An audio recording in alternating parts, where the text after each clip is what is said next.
Day one of the 2020 Ebor Festival was one for the bookmakers. It was painful for the punters. How we love more favourites on day two, including Love.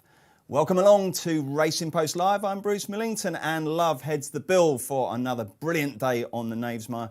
She runs in the Yorkshire Oaks, one of five brilliant races we've got to look ahead to. It's going to be fun, fast and furious, and I'm delighted to be joined by a top team of experts with insight, wisdom and hopefully some winners. First of all, Keith Melrose, the Racing Post betting editor. Now Keith, you and the gentleman sitting next to you, Ross Brierley, have both made the reverse journey to what we normally have, because normally on this day trains are full in the morning of people going from London up to Yorkshire. You've both made the reverse journey to come down. It must all feel pretty strange, doesn't it? It does a bit. I could have hopped on my bike when I left my house this morning to come down to London and been at York in time for the first.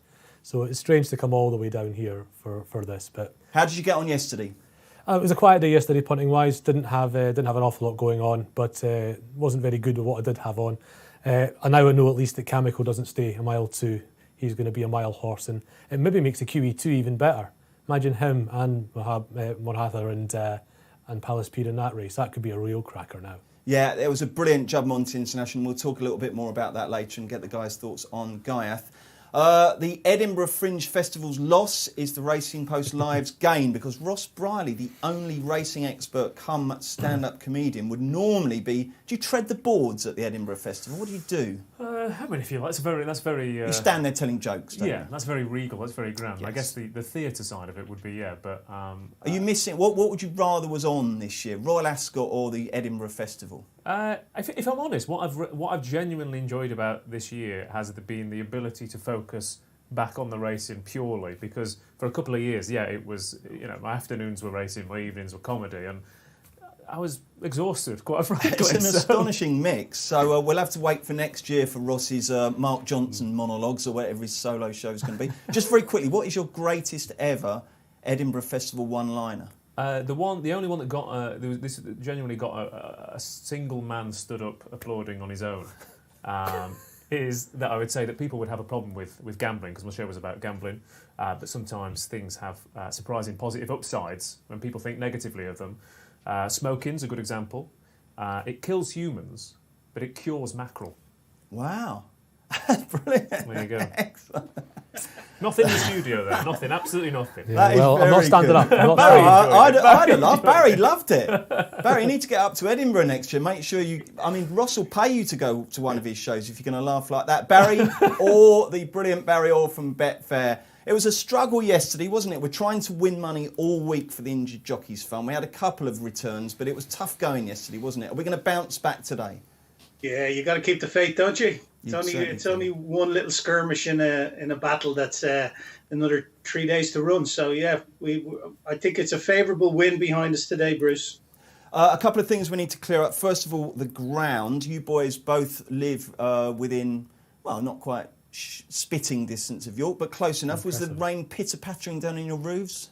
I think there was rain overnight, and then it was a beautiful it was kind of an autumnal sunny morning. And it's windy as well. So what would you expect the ground to be, Keith? I would expect it to be just the soft side of goods. I think they're calling it good to soft at the moment. I think it might be, certainly by the end, getting towards on the sort of good side. Would you go as far as yielding? Oh no! Don't start me off on that, okay? But I mean, what start me off on yielding. We're going to come to that. We're going to come to that, but obviously, something that annoys me similarly is when you know today's going to be the sort of day with the wind and the drying out, that before the end of the day, somebody's going to say the ground was too tacky for their horse, aren't they? Oh. Yeah, I know. Well, hopefully it's just about perfect, which is what you've got. The only way you're legally allowed to describe really nice ground, isn't it? Just about, or no excuses. No excuses. Yeah, that's absolutely. No now then, Barry, also very importantly, market movers. Who have the punters been coming for on day two? Yeah, the opener, the Richard Fahey horse, Uncle Tom. Is that the way to pronounce it, Uncle Tom? Uncle 14. Tom? Uncle. It does look like Uncle. It does look like Uncle Tom. I think if you say it fast enough, that's how it's pronounced. All right, yeah. It was 14 into 6.8 in the exchange. In the second race, another Uncle Jumbo for Kevin Ryan. That's been well supported. Was 10-1 into 7-1 in the mile handicap. The Clipper Logistics had them. has been another horse that the punters have wanted to be with. Was 8-1, is into 5-1 now. In the big race, the Darley Yorkshire Oaks Love, relatively strong, was 1.54, is 1.48 now. And Franconia is a 9-1 chance from around the 14-1 mark. So there's just a couple in the first 4 races for you. Thank you very much indeed. Do you know who or what Colton is or was? Have you looked it up? I have. I'm not going to embarrass myself by guessing then. Absolutely no idea. She is a legendary Egyptian singer. Apparently known as the Fourth Pyramid, would you believe? I mean, I don't know What whether that's title? affectionately or derogatorily, Yeah. but I mean, yeah, she's basically she's probably on Egyptian banknotes. She's an absolute legend. So yeah, she is named after a Richard Fahey horse in the Lowther Stakes. Very interesting. Okay, so let's have a look at the market then for the Lowther Stakes. 1:45. We've got about 8 minutes till they go to post. And this is Sacred, Barry, is one of, I think, probably 4 market leaders on a big day for William Haggis. Yeah, big time, Bruce. Yeah, and she's rightly at the head of the market. She's got the form, having won that maiden in Newmarket, and ran really respectably in the Queen Mary to finish second to Campanelli, who's going to put that form to test in the morning on Sunday in Deauville. But I just think there's a whole host of horses here, and we've seen it in 2-year-old races so far this year, that a whole host of horses who could take a step forward.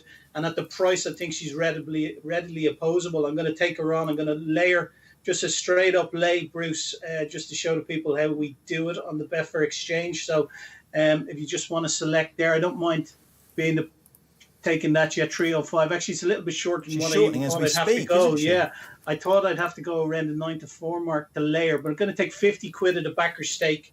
We're going to lose a little over 100 quid if that comes in, but I think there's a whole host of horses, like I said. Uncle Tomb, that's been well supported. Sussex Gardens for Jessica Harrington, that was second to Mother Earth last day. Mother Earth rated 103 now. I know the Aidan O'Brien can't think a lot of her. And Sussex Gardens not without a chance with Ryan Moore in the plate.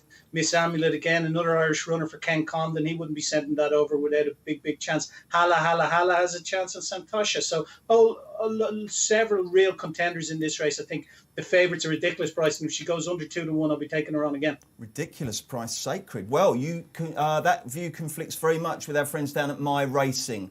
They have napped Sacred, and Sacred is also the first leg of a win treble, which is completed by Happy Romance in the 2:15 and Love in the 3:15. So we'll keep you updated with how My Racing gets on. Check them out for great daily racing coverage.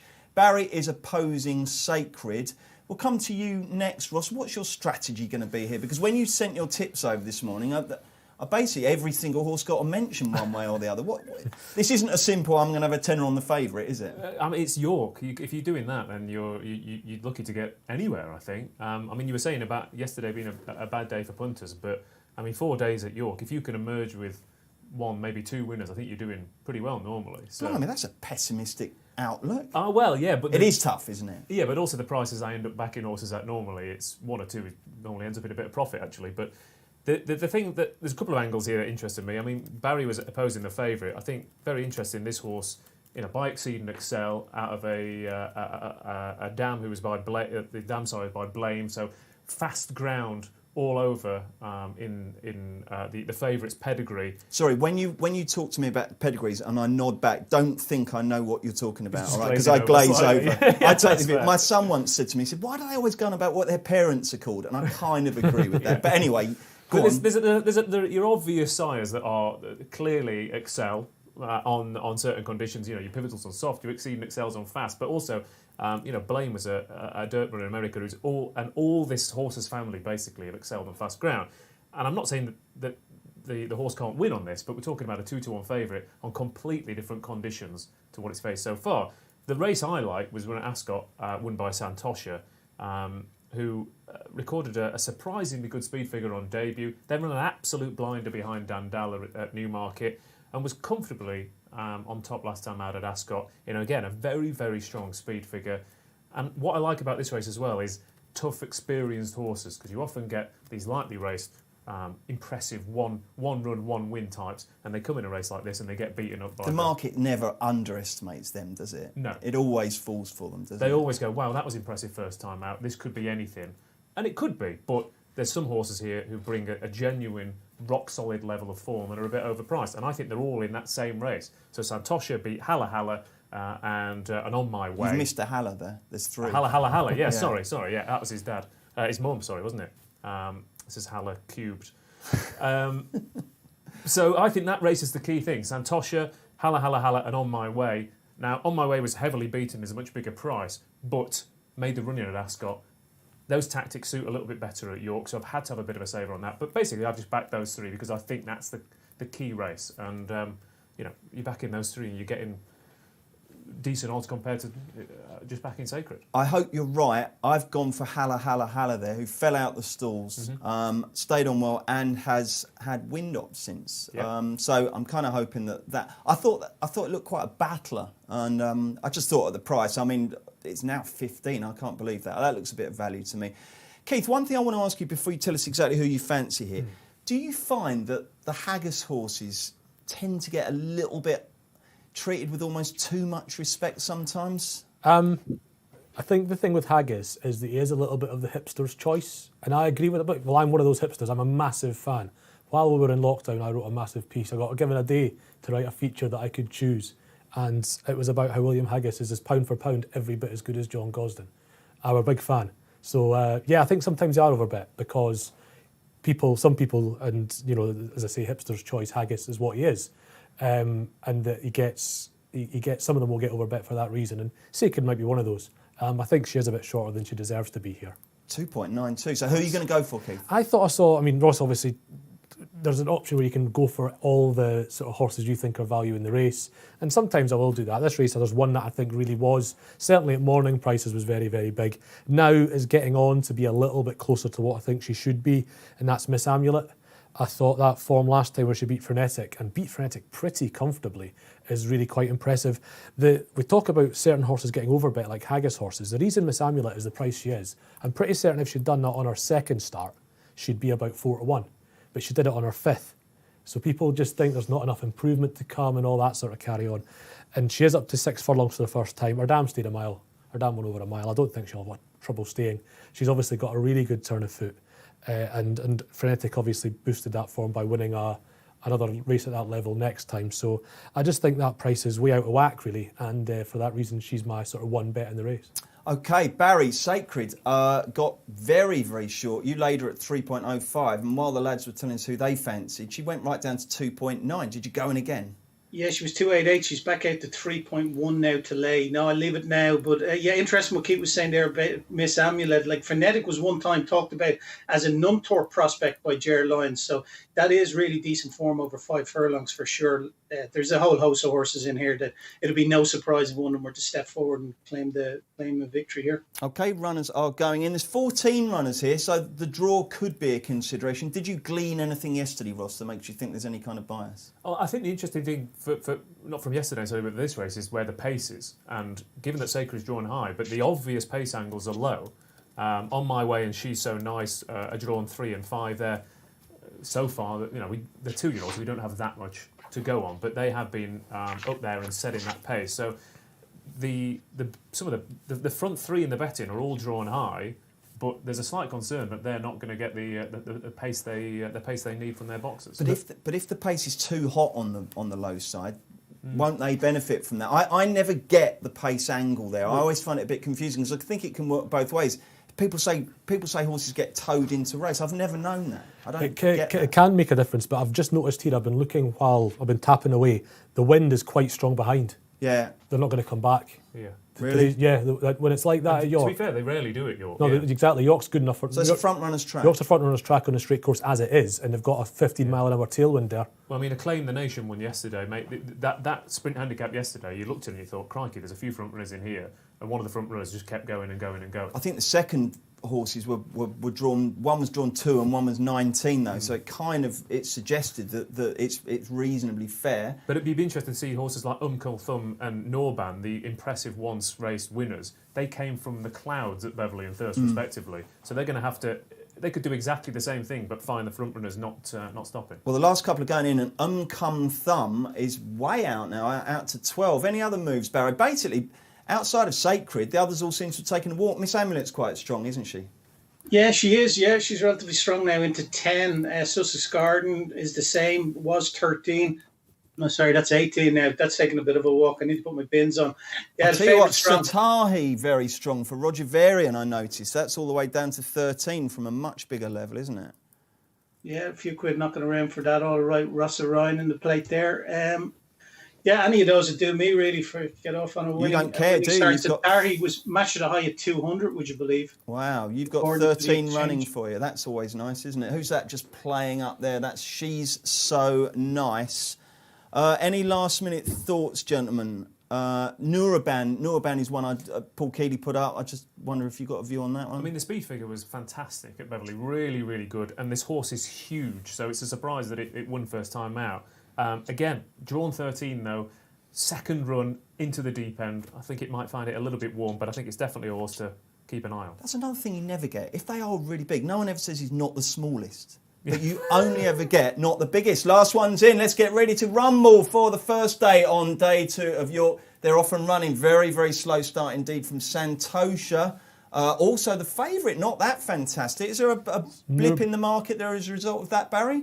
Yeah, went out to 11-4, Bruce, when they broke that time, when it broke so slowly. And Santosha, who was really slowly away, went out to 33. Okay, is that Nuraban? Nuraban's gone for it. Yeah, she's gone for it, hasn't she? Is that, or is that Wings of a Dove? It's Wings of a Dove, isn't it? Nuraban's Yeah. on your side, My yep. way, Hala and Satahi. Miss So the Amulet pace is going again quite all well. low, isn't it? Yeah, but they've all decided to follow the pace, Yeah. Ross, here, haven't they, by the look of it? The favourite's ensconced in about 6 now, going okay, 6 furlongs the trip. And Santosha's out the back and mark. struggling. Santosha's out the back and not going anywhere. It looks Wings like. of a Wings of a Dove Dove's 2 to 1 really, in really running has here. taken off here for Richard Spencer and Asheen Murphy. 2 lengths clear with 2 furlongs to go. I mean, I'm not sure this is coming back, is it? If Miss that, Amulet's possibly coming. not. I Miss think Amulet. Keith might have the win. Here's Sacred's Secrets odds as well. on. Hang on, what's happening here? Here comes Sacred. Here Here's the comes the favourite. favourite. Here Favourites comes come the in. favourite. But Come on, Miss Miss Amulet is Amulet. going well. Miss Amulet now is into the final furlong. Sacred coming to Go pick on. her up though. I think Sacred's got this, but Miss Amulet very Keep going. game in front. Miss Amulet is going to hold them. Keep going. Coming Come from out on. the clouds is Uncle Tam, but it's going to be Miss Amulet who wins the first from the favourite Sacred. Running on very well to be third was Uncle Tam and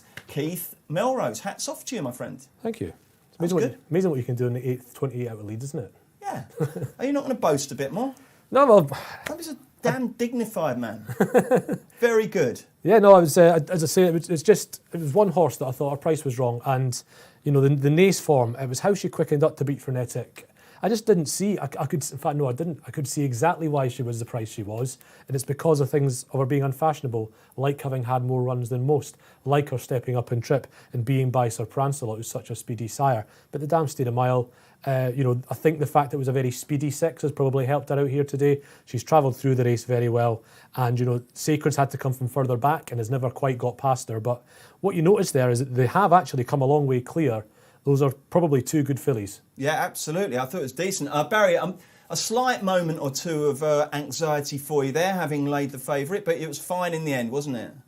Never in doubt, Bruce, really, was it? Come on, don't give me that. She did. The favourite trade at a low of 1.14, 7-1 on. And yeah, I thought she was coming to win her race, but the winners pulled it out really, really well. Obviously, Miss Amulet, a good shout from Keith there. Trade at a high of 19 in running a Betfair SP of 9.67. So outside of the favourite, probably the best back filly in the race. Gets an introductory quote of 50-1 for the 1,000 guineas on the Betfair Sportsbook. Excellent stuff. Don't forget, if you are enjoying the show, which we hope you are, do please like the stream. It's great to have you along with us. You hopefully know what we're all about now. All the in-running plays there. Ross, what was your first conclusion to draw from that race? Well, I mean, the first two, as Keith said, have pulled a long way clear. They were the top 2 rated fillies in the race. So we were talking about, you know, those once raced. Oh, this might improve. And to be fair, Uncle Thumb's run a That's what a smashing race. So watching the replay now, because they almost ran. The winner was ahead of the second, and behind them both was Uncle Tom, who looked really green when she got asked, didn't she? She still ran on to finish third third clear. Nearly 2 lengths clear of the rest. She's running a really promising race there. Yeah. She's officially Uncle Tom now, isn't she? She's Uncle Tom. Uncle Tom, yeah. Tell you what, you looked her up and didn't get the pronunciation for us, Bruce. Well, I mean, my Egyptian's not what it was, I've got to say. I'd love to know if Wings of a Dove broke the 4 furlong record there. I mean, that was absolutely blistering that early that was pace, quick, wasn't it? Went 2.3 in running as well. So I Really? think people, as you were saying beforehand, were thinking, oh, this might be a front runner's day, but that was a suicidal gallop by Wings of a Dove. She was going for her head early doors, wasn't she? Yeah. She wanted to go even faster than that by the looks of things. So She's So Nice has run a decent race there to finish 4th for Carl Burke. I mean, how much weight would you put onto the form of this race, do you think, as the season progresses? Decent enough? well, the first two fillies are really good. I mean, obviously, Sacred's been thought to be quite something, and obviously, I'll tell you that the reasons were there to think that Miss Amulet was the same.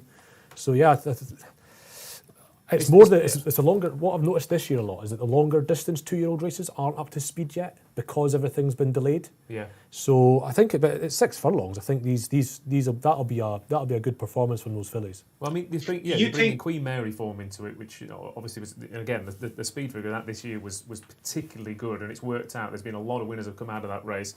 And you've also got Miss Amulet, like I said, rated 103, beat Frenetic last time out, as you said. That won a listed race at the weekend. So the form is tested. It's not a where has that performance come from. So I think it's an excellent yardstick for the likes of the Shively Park and go on towards the back end of the season. Excellent stuff. Go on, Barry. Keith, do you think that Sacred has enhanced the form for Campanelli ahead of the Mornay on Sunday? Hasn't done any harm. I wouldn't have said. I mean, that's. I'll do the Paul Keeley trick here and say, imagine Miss Amulet's not there. She's won the Lowther by 2.5 lengths going away, and 2.5 and 1.5, and imagine the third wasn't there as well.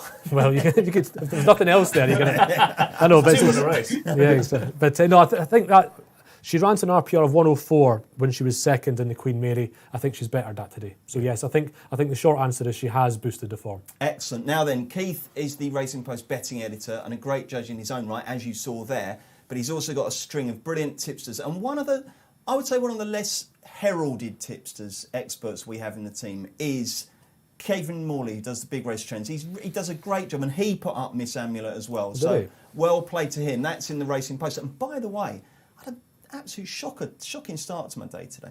I forgot my Racing Post, and I thought, well, there's always a stack of Racing Posts in the office, but because no one's working here, there's no Racing Post. So I thought, no worries, there's a paper shop just down the road. I'll bowl down there and get a Racing Post. So I walked into a newsagent and I said, hello, mate. I said, where's your newspapers? He goes, oh, no, we don't do them anymore. A newsagent that doesn't do newspapers. I mean, it's not quite like a shoe shop that doesn't do shoes, but I mean, it's a pretty sad sign of the state of affairs, isn't it? You just do fags and mints now. Is that all it is? Yeah. I'm just nipping down the fags and mint shop. Doesn't quite have the They same. can have to Fags and rename mint themselves, agents. don't they? Yeah, exactly. Rhyme to it. Yeah. Anyway, that was all right. They had one at the next place. So we're off and running. Interesting start today, and we stick with 6 furlongs for our next race as well, don't we? And I think before we start looking at the 2020 running of the Goffs UK Premier Yearling Stakes, we've got to look back to last year, haven't we? Because it still remains one of the mysteries of modern racing, doesn't it? What happened there? Keith, perhaps you could refresh our memories. Well, it's what happened after that I'm more interested in. It is the 1-year anniversary, so to speak, of one of the most expensive punting days of my life. Not because of what happened on the day, but because I've backed Mum's Tipple just about every time since. There's the old adage goes that, we talked about it before we came on, a good horse can run a bad time, but a bad horse can't run a good time. And Mum's Tipple just about broke the clock winning this race last year. And it's just not been, there's not been anything like it since, in 4 runs since, well beaten in the Middle Park and in the Guineas and just about last in the the Commonwealth Cup. I think the horse has got something wrong with it, to be honest. But it's a shame, though, isn't it? Because that run was just so jaw-dropping, wasn't it? I mean, 11 lengths in a race like this is just unheard of. And now I know Ryan Moore, didn't mess around. I mean, he kept him up. He got days for that. He did, yeah. I mean, yes, that's right. I mean, he was still hitting him when he was 10 lengths clear. It's like a breeze up, wasn't it? Well, people say, he didn't hear, he didn't know what was going on behind. But I mean, surely Ryan Moore must know, mustn't he? He must. It looked like it was for sale, didn't it? It did a bit, didn't it? It was like a breeze up, yeah. He's gone and won at 11 lengths, and much did Godolphin give for it, but they weren't sellers, as it turned out, the people who own it. And that's the thing, isn't it? They didn't sell it, did did they? 3 million, I heard. Is that yeah, they turned down 3 mil. But anyway, there's a salutary lesson, isn't there? That must be a Richard Hannett, because obviously they had a similar thing with Tormore as well, didn't they, a few years ago, where there was a massive check on the table, and I don't know if it's a bit of a a stable thing of like, look, we can get more out of this, stay with us, and just don't sell it because we might. I think Two or More was a middle park, wasn't it? And he likes them to stay in the yard if they're sold. He doesn't encourage them to be sold if they're going to be taken out of the yard. Right. Yes. Yeah, so that might have been it. The people who were offering to buy it might want to switch the yard. Yeah, but it was an odd one last year because it was. Because it didn't come out of nowhere either. That debut win was a really good one at Ascot. It was rock solid form. So it was like, we genuinely have a proper Group 1 2-year-old here, and it's a shame, wasn't it? Can we just go back to the time for the first race, chaps? I think just a shade over a second better than standard. What does that tell you? So slower than standard, wasn't it? Pardon me. Just got to compare it to yesterday and stuff like that. Are you happy enough to go with? My instinct is that's a good softish time, considering the wind as well. That's a good to soft time, I think. Okay. And I've not got spreadsheets or anything to hand for that, but with standard times, I've sort of got a rule of thumb in my head, and that's what that would say. I mean, the nursery yesterday over the same trip was slow by 2.56, so it's. So you'd expect that to be slightly better, wouldn't you? Quicker than that, but I do have spreadsheets somewhere, so I'll try and find them. Do you? Oh wow, excellent. That's cool. But okay, so we're going to go soft side of good then, yeah? Yeah, I would have said so. And let's face it, if it was good, they'd call it good. They never, correct it down, if so to speak, towards the heavy end of the scale, do they? If they can call it good, they will. So okay, I mean, York Strange has definitely got better recently, but it has, traditionally, it doesn't take a lot for it to ease, does it? No, absolutely not. No, but I mean they've done well. I mean, Tom Siegel used to absolutely blast York year after year in his weekender column. William Darby, the brilliant William Darby, who runs York, he used to come and say, what have we done to Tom Siegel? Why does he hate us all the time? So look, he's just telling it as it is. But there's a lot of people still have, I think, a lingering. I wouldn't necessarily call it a suspicion, but a sense of trepidation about York. They think I almost think there's phantom going biases and pace biases. No, it looks perfectly fair to me. What do you think, Keith? It's one of those awkward ones that changes. It's like what Newcastle used to be when it had a turf track. The bias there used to switch every meeting just about. And I think it's a little bit the same at York. Things change, and you see it a little bit at Deauville, something similar. The French are obsessed with fresh ground. Absolutely obsessed with it. And at Deauville, on another soft ground there, up that straight mile, every race they'll go at a different part of the track because they're always looking for the fresh ground. And I think York's a little bit the same. Deauville's on the coast, obviously, pancake flat, no real bias there that exists, bar the sort of idea of slightly fresher ground. And York might be a little bit the same, I think.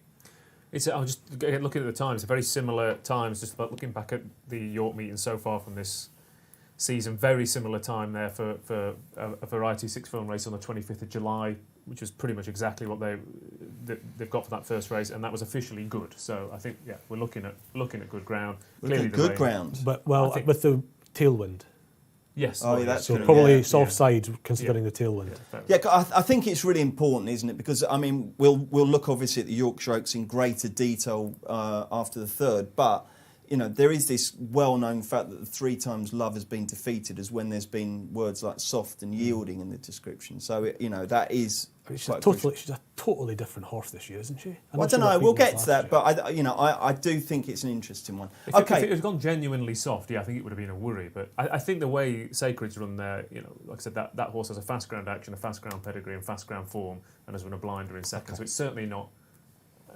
It's certainly not a problem, I don't think. Fine, excellent. Okay, so let's turn our attention to bets for the second race. Barry fired us off with a nice lay of Sacred in the first race. We just about got there, even though she touched 7s on. So we're 50 quid to the better in our quest to boost the Injured Jockeys Fund coffers. Barry, how are we going to consolidate that profit?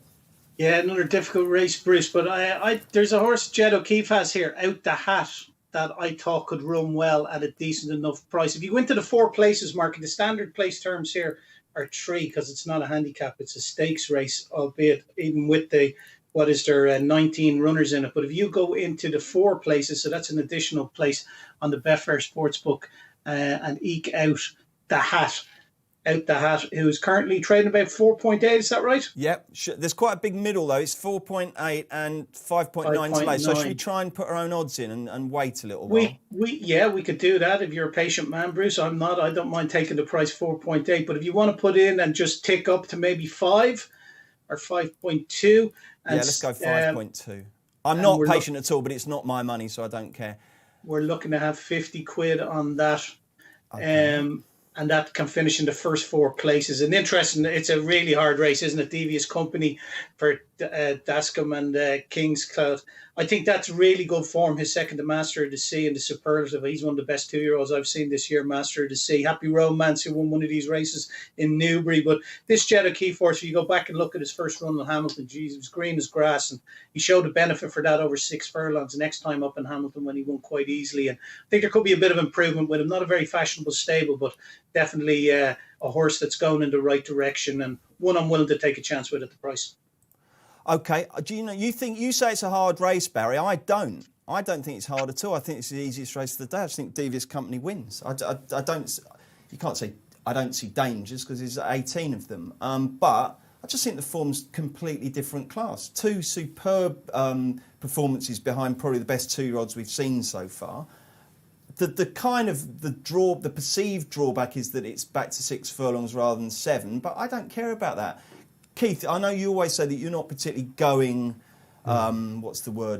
conscious or sensitive. You generally will be fairly forgiving about the ground type. I'm the same with the trip.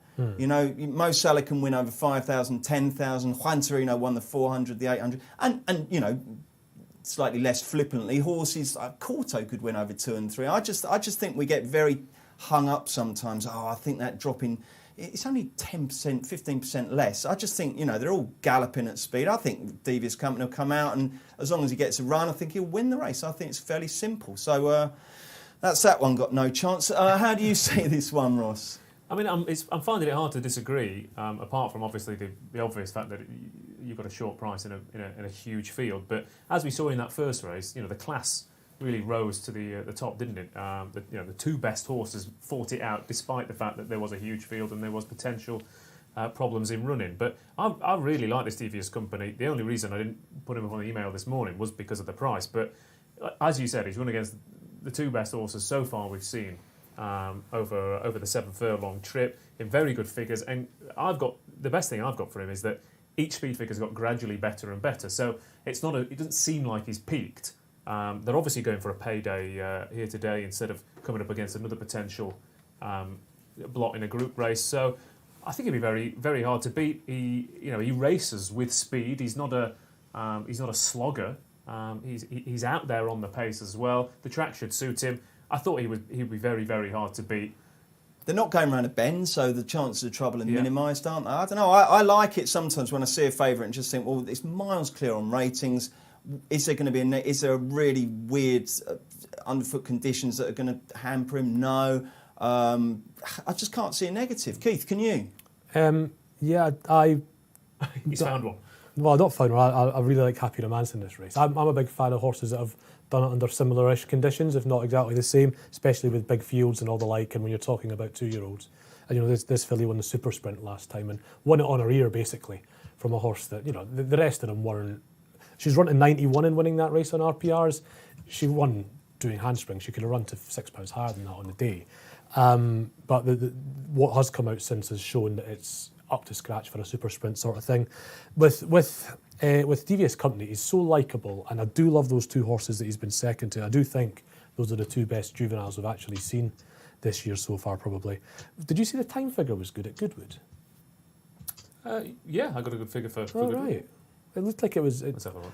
I mean, the top speed came out low, and that agreed what I saw. It was a relatively steadily run race, which made what Battleground did, and to a lesser extent Devious Company, in coming clear of them, actually quite a decent achievement. I thought it was a real boon for Battleground to do that in a race like that, given that he is outfound, isn't he? And he's going to stay a lot better than that.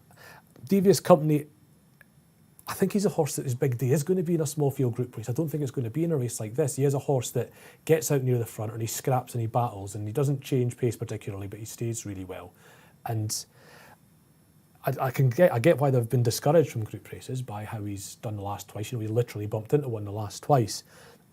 With a horse that races like he does, this isn't where you go to get your big payday. It's not in a big field race like this. He could go round and boss a lesser group race, no problem. But can't he boss this? If he's out in front, that takes trouble in running. If he's genuinely if the tailwind is an issue, then that if he's genuinely a stone better than them all, then yes, he can.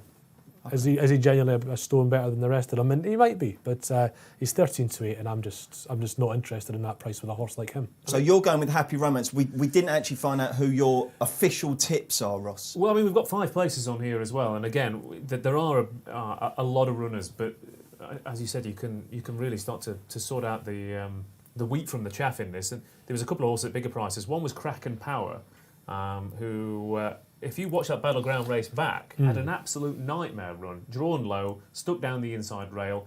If you stop it 2 furlongs from home, it's still on the bridle. It's been hampered already down the inside. It gets no gap whatsoever, and Danny Tudhope basically gave up. The first 3 in that race, Battleground, Devious Company and Youth Spirit, all raced considerably wider down the centre of the track. So I Drawn thought, 20, does that concern you?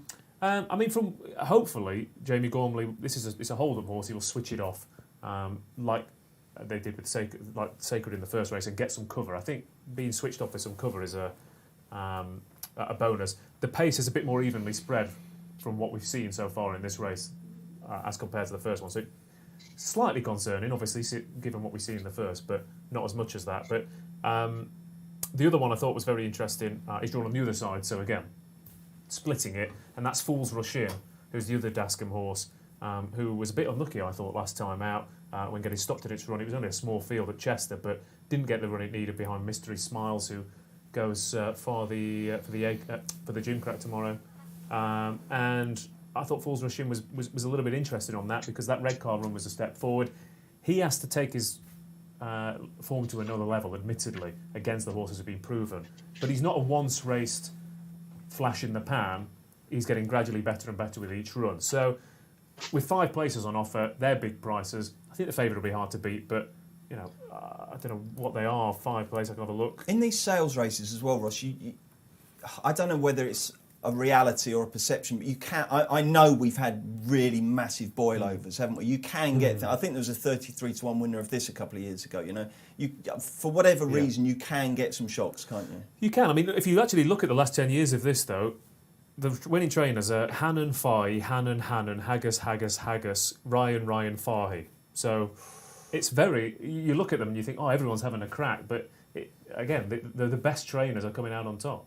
Okay, Barry, we need to think about what we're going to do here, because I advise being patient with Out of the Hat, but we still haven't been matched. We're at the front of the queue to lay at 5.2, but we haven't been done yet. Do you want me to come back and just take that 4.8? I mean, it's not that much difference. Oh, hang on a sec. As we speak, no, we've been done apart from 78 pence. There you go. Patience wins the races. Excellent. Barry, tell us about Uncle Jumbo. That was one of the horses that you mentioned when you took us through the market movers, wasn't it? 6-1 on the fixed odds. So been very popular indeed. That's a Kevin Ryan runner, and Ross just read out the list of the 4 or 5 stables that have farmed this in recent years, and Kevin Ryan definitely knows how to win this, doesn't he? Yeah, I don't think he was fancied when he won. He was a big price first time up. Ryan Moore in the plate, obviously that's attracting some support. That jockey book, and he was a 10-1 chance. There's been money for him all along. He's by Territories. He's already a gelding, so he must be a bit of a boy. But Territories, we fancied one a son of his yesterday, or a daughter of his yesterday, that disappointed in the outcome. So it'll be interesting to see how that gets on. But drawn 19 as well, in the far side. So Kraken Power drawn 20. I know that Ross was saying.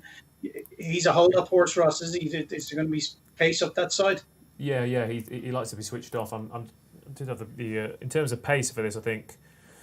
What have we got? We've got Tom's Rainbow is definitely a front runner in 22. So in theory, from 20, you should be able to switch off behind that. Okay. All afternoon, we would love to hear what you think. Who do you fancy? What are your opinions? Who are your best backs? Who are the horses you don't think can win? We've got some social comments now, so let's see what you've got. Joe Croft.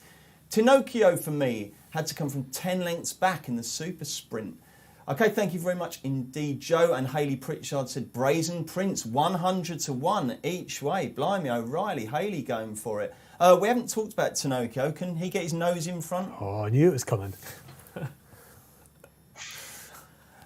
I refuse to answer it. No, I'm not coming to your show. I'm not coming to your show. If that's what you're going to do to my jokes. No, then... to be fair, I think you delivered it a bit wooden, though. I think that was... very good. He's up the ante there, isn't he? Very good.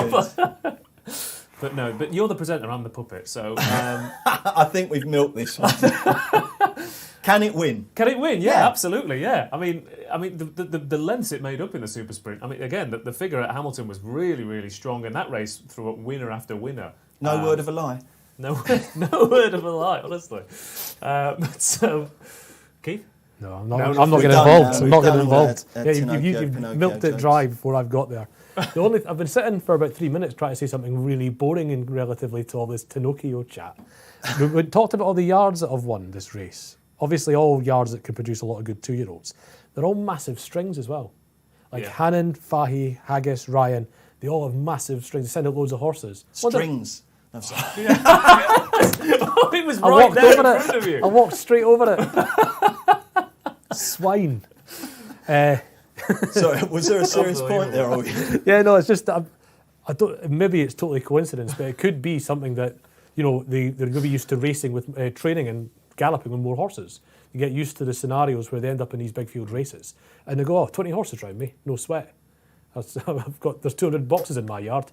Yeah, it's interesting, isn't it? It really is. And what about, was it Brazen Prince, 100 to 1 for Haley there? That's a Richard Fahey horse. It's his only That'd winner be in a the fairy race. tale. Yeah. That'd be a fairy tale win, 100 to 1. Yeah. Barry's joining in now. I know, Barry's all over it now. Come on, let's get back to boring racing chat with cliches and things like that. Come This on. is 250s now, this Brazen Prince. Haley's not got the price. You get 250s. Haley, you can get 250 on Betfair. That's the breaking news for you. I think we should have £2 for the charity, but 350. That sounds like a Betfair SP job. to me. Yeah. Let's quote that when it wins. I'd bet it at Betfair SP. Tell you the truth. Really? So That could be massive. Have a £5 on it for the charity, but have it at Betfair SP. Okay, we're going to do that. Haley, you've convinced us. We're having a £5 on Brazen Prince. If that wins, the Injured Jockeys Fund will be able to build a whole new rehab centre. Bruce And it'll be Millington called House. Haley House. Well, it's 20 to 1 to scrape home in the 5 as well, so it is a big prize. Any market moves, Barry? What's been happening as the runners are just about to be loaded into the cupboards? Yeah, the favourites very strong, obviously at the head of the market. There hasn't been a whole lot of action, but the favourites at the 6 to 4 now haven't been around the 9 to 4 mark this morning. So virtually the top 2 of the market, back to the exclusion of everything else. Happy Romance strong as well into 6.2, and it's 7 to 1 bar down. But yeah, favourite really, really strong. Keith, just give me a quick line on Billy Ann, who's 5th favourite, remote compared to the front 4 in the market pick. I think that's a Tom Siegel tip, isn't it? Can that win? Is it? Its form needs to, like a lot of these horses, its form needs to step right up, but the Beverley run has come out pretty well. It was a good time that he ran at Beverley, and I think he'll definitely get the 6. So 14 doesn't lighten me up, but yeah, it's got about that chance that I thought. Do you find that with the 2-year-old campaign this year being so different in that none of them ran until June 1, have you struggled to get a handle on it, or have you both found that from a punting perspective you're doing okay? And is there anything you've learned, maybe, as the 2-year-old campaign is unwound? I think, if anything, because there's been less races, my main focus has been sorting the good races, ignoring the horses almost in them. What are the good races, and following just every horse out of it, because and this always happens with 2-year-olds, but countless horses who finish 6th, 7th, 8th, 9th first time out, and then come out and improve, a stone on that run, and then next time out they go off a big price because they were completely clueless first time out, but they were running against significantly better horses. Again, a bad performance in a good race in 2-year-old performances, for me, is always better than a good performance in a bad race. And Keith, it's been quite weird in so much as some of the best 2-year-old races that Ross touched upon there have actually been at some of the more unglamorous venues. You've had races at Newcastle and Thirsk and various other places, and you thought, hang on a sec, the value of that's working out okay, isn't it? So yeah, it's been a difficult challenge for punters, isn't it, with the juveniles? It's partly because, trainers, when they've got, every trainer will know, I'm going to run my best 2-year-old in this race first time up. Yeah. Kevin Ryan always sends them to York, and there's all loads of... They always have their habits, and those habits have had to be broken this year. And that's why you'll probably find that these good races are turning up in places you wouldn't expect, because those horses would have run in a certain race at York before or something like that. Dan Dalla might have made its debut at York rather than Newcastle. Well, if it had exactly. the choice. Yeah.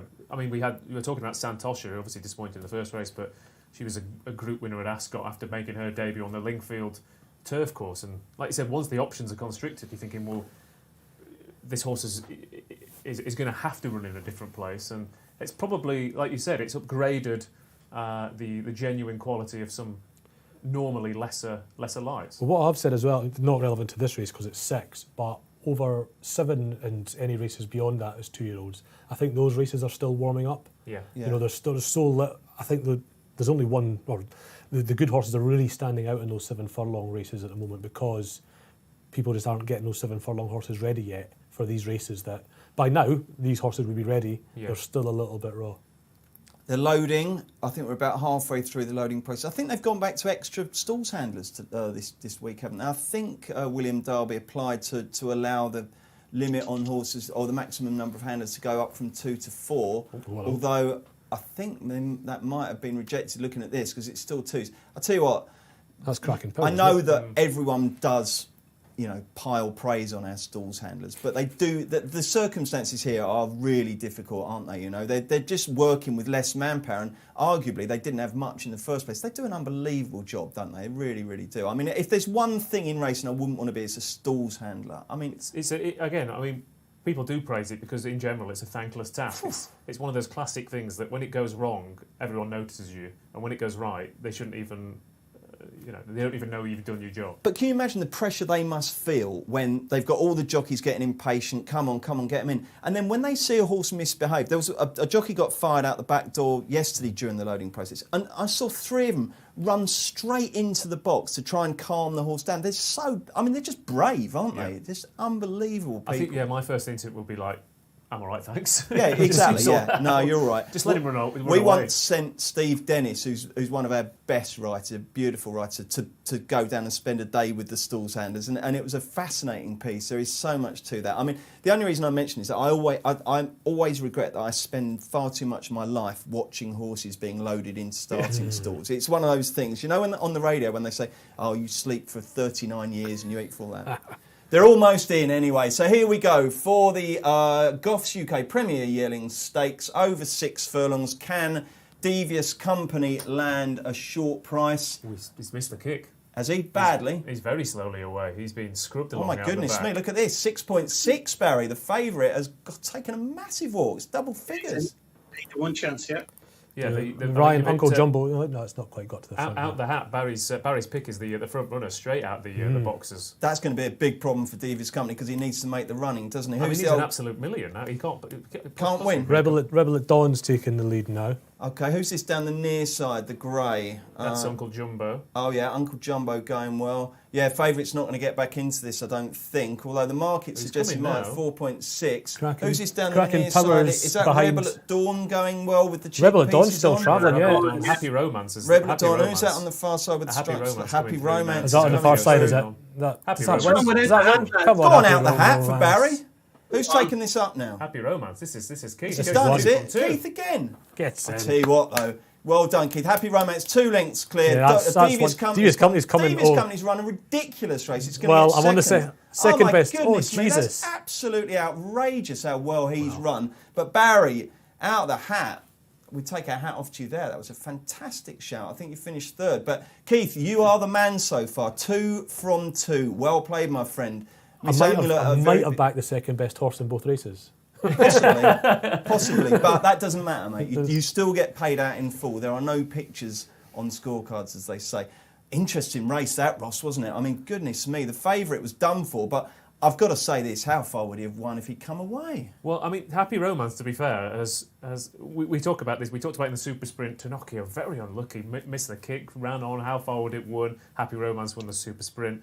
This race, Devious Company missed the kick, how far would it have won? Happy Romance wins this sales race. So, whilst there are some very talented horses in behind who've not had the run of the race in her contest so far, you've got to give her the credit for just being tough and professional. She's not put a foot wrong in any start to date this season. She ran a cracker in the Queen Mary in her only defeat, and she stepped up in trip there. Mm-hmm. She's travelled well. She's shown a turn of foot to hit the front, and then she's kept going and going into unknown territory as well. So, I mean, the favourite is hugely unlucky.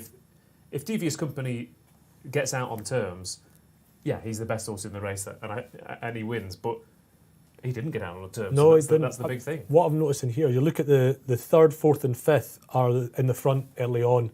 The front 2 we always suspected were the 2 best horses, and they've come through and shown that. But look, there's your 3rd, 4th, and 5th at the head of the field right now, and there was nothing else really got involved in the race bar the two good horses and those ones on the front. So that's maybe also telling you something about what's happening at York. Frontrunners track generally, also with that tailwind. Well, I mean, just to wrap up the first four, guys, I think Happy Romance has beaten Devious Company. I think Barry's Out the Hat finished third, which is a fantastic run. Rebel and then at Dawn was Uncle Jumbo, I think, was fourth, and running really well was Rebel at Dawn in fifth. I think that was basically the front five. So if you've taken in the extra places there, that's of relevance to you. But I'll tell you what, I mean, he's got beat, what, a length and a half? He's run an absolute monster race, but I mean, you've got a slight worry that he's this is Dascombe and Kingscote. This horse has won twice at Haydock, the seen him elsewhere, and he's had an absolute nightmare in a variety of factors. Second at Newmarket, second at Goodwood, second here at York. I don't know what races we've got. I'm trying to think of 2-year-old races. There's one at York, isn't there, on Haydock on Sprint Cup Day, isn't there? Yes, there is. Yeah. Is that a mile though? Well, I mean, that would... He'll get a mile. Yeah, I think he will. Get a mile. Tell us what happened in running then, because obviously the headline was Devious Company fluffing the start, Barry, and then running on fantastically well. But how big did he get in play? Well, he had 1,000 in play. 1,000? Of course he would have paid, didn't he? Yes, he's been beat. Yeah, that's true. They all do if they don't win. Out the Hat hit a low of 2.9. That's what I was looking for. And outside that, there was no real running news. Like the lad said, everything bar the runner-up was on the money early in the race, was well up the pace. Pinocchio came through and ran quite well in the end. I don't know where he was positioned early on. No, he's there-ish. The from the way it's unfolded, there's a couple of horses I would upgrade. One is Uncle Jumbo, because he's had to make he's raced once, he's won once. It's a completely different kettle of fish today. He's had to make all his running on his own down this near side, when the middle to far side have been the dominant forces in the race. But also, I mean, Rebel at Dawn, drop that to 5 furlongs and he's... That showed a lot of speed, didn't it? Yeah. I mean, so far, his record, is he's won a novice over 5 and then ran a blinder at Goodwood over 5, and his 6 furlong races haven't been quite as good, but he travelled like an absolute dream. So I think if they drop him back down to the minimum trip, he's definitely got a hell of a lot of ability. Keith is obviously the toast of Racing Post Live after his 2 from 2, but we do need to go back and just buff up Barry Orr's halo there, because Out the Hat was a fantastic sus, Barry. Where did you get that? Do you just follow in all the Shrewdies, or did you pore over the form all night and think, hang on a sec, this is too big? Yeah, I just did my own thing, Bruce, to tell you the truth. When I went back and looked at it, doing the form on the Racing Post website and looking at the reruns, I just thought his first race in Thirsk, he was all at sea. He was very, very green, and he showed the benefit for that then. On his second race, over 6 furlongs at the same track, he really showed that he had a nice turn of foot, and he was able to take command of the race quite early that day there. And I just thought, unfashionable stable, and sometimes you get a bit of value about those yards in big sales races like that. Well, Barry, I've got to give you props for that. It was a really, really good sus, my friend, and the Injured Jockeys Fund benefits accordingly. One quick question for you, though. It got down to, 2.6, did you say, in the run? Were you thinking to yourself, what was I doing, just doing it place only? Yeah, because I did have a quick look at the win market, and I know you're a big exponent of, if you're backing it in the plate, you have to have a little sneaky something on it on the win. And early in the race, it was 40. This is pre-race, and then he was 70 just before the off in the win market. So yeah, it would have been really sick for the Injured Jockeys Fund if he had a won. But can't be greedy, mustn't grumble. I'm just happy that he's placed in the race. Well played, my friend. Excellent stuff. Excellent stuff from you as well, Keith. I hope you are winning as well. How about you, Ross? It's a long day, isn't it? It's a long day. Yeah, it is. I mean, I feel slightly unlucky with Devious Company. The only thing is, I'm a sucker for an unlucky horse. Yeah. My tracker is filled with horses that have been bumped or checked, or maybe haven't had the busiest ride, or some misfortune happen. But then I have this horrible feeling that unlucky horses can actually be a bit of a lasting disease. Well, especially with Devious Company here, he will run quite a lot and way below what he's running his 2 group races there. He's probably run half a stone or more below form today. Really? Yeah, definitely. When you see how close other things have finished to him, the winner will probably get low mid hundreds for that, and he'll get 100. And he's run at 106. Keith, over 6 furlongs, what does half a stone equate to in terms of lengths? Oh God, Couple? it's about £3 per length. 3 per length. Is Roughly, yeah. I always had it down as it's a fascinating one. This, and it's something that, you know, when you first get into racing, you kind of think, well, what does a pound cost you? What's going up £3 means? And I think they generally, I always used to, when I first started reading about the theories of betting and racing, over jumps, a pound is a length.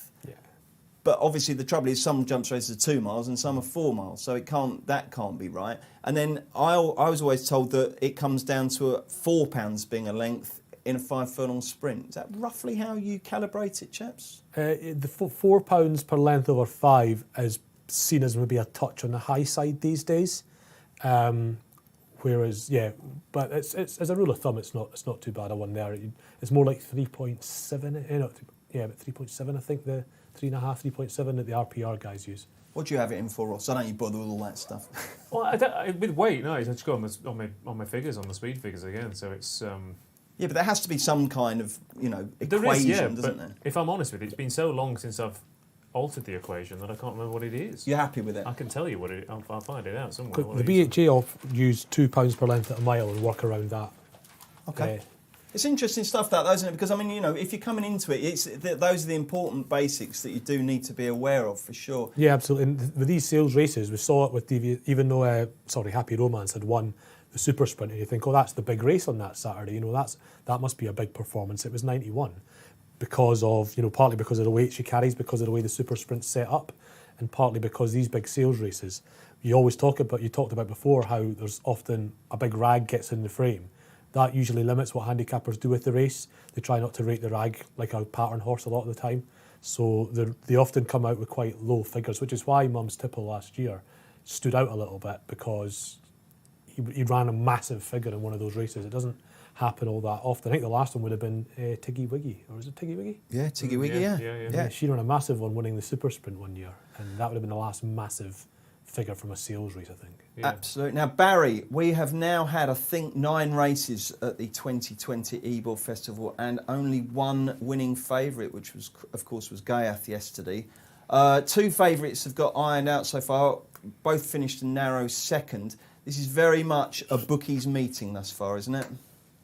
Yeah, it looks like that way for sports books and for layers, yeah, for sure. It's always such a competitive meeting as well, York, though, that they do tend to get results out of it. I'd say that's why the on-course bookmakers are so good at it. It would be a meeting that they would look forward to all year in terms of being able to squirrel away a few acorns with the winter on its way. Unfortunately, they haven't got that this year. But yeah, there's still a long way to go, like you say. It's only, 9 races? And absolutely. This next race, I think the favourite will go in. OK, well, we'll come to that very briefly, Barry. A couple of things first. The going has changed. It is now good brackets, good to soft in places, so pretty much spot on. Keith, I just want to talk to you about the mentality of betting, because obviously, you know, we are all about responsible gambling here. And I'm hopeless. Well, I'm at my most, not dangerous, but vulnerable when I've just backed a couple of winners. So if I've kicked off a day and I've had a couple of winners, I suddenly think I'm Phil Bull and I have to really hold myself back. How much do you, I hope you've backed those first 2 winners, but how much do you have to find that you've got to kind of just keep a nice, steady temperament and just not change your approach? Very few of us can do that properly. I can't. I will. You just have to be aware of that effect. Might call it the Phil Bull effect, actually, now you've coined it like that. You know, you think, you've had a couple, you think, I'm invincible here, lads. But you need to, as long as you're aware that that's what you feel like after a couple of winners and know yourself well enough to at least temper your behaviour a little bit.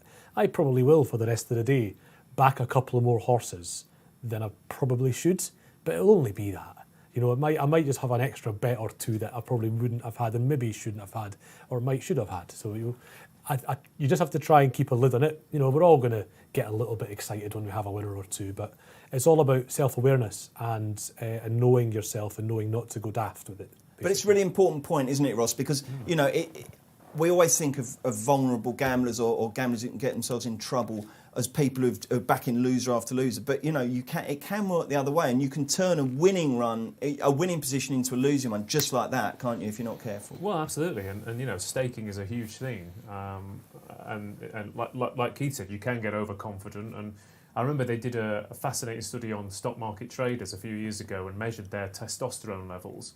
And there's a sweet spot where they were confident but not too confident, and they were in the mix of it, and things were going well. But once it tipped over a certain point where they thought they were the god of the trading room, suddenly their profit and loss went off the scale. So there is a definite point where you think, all right, I've got this cracked. It's basically the Dunning-Kruger effect, isn't it? Yes, yeah, exactly, yeah. You're starting to work out how much you actually know and how much you don't know, and you start to think, well, hang on a minute, maybe I suddenly have become the best punter I ever have been.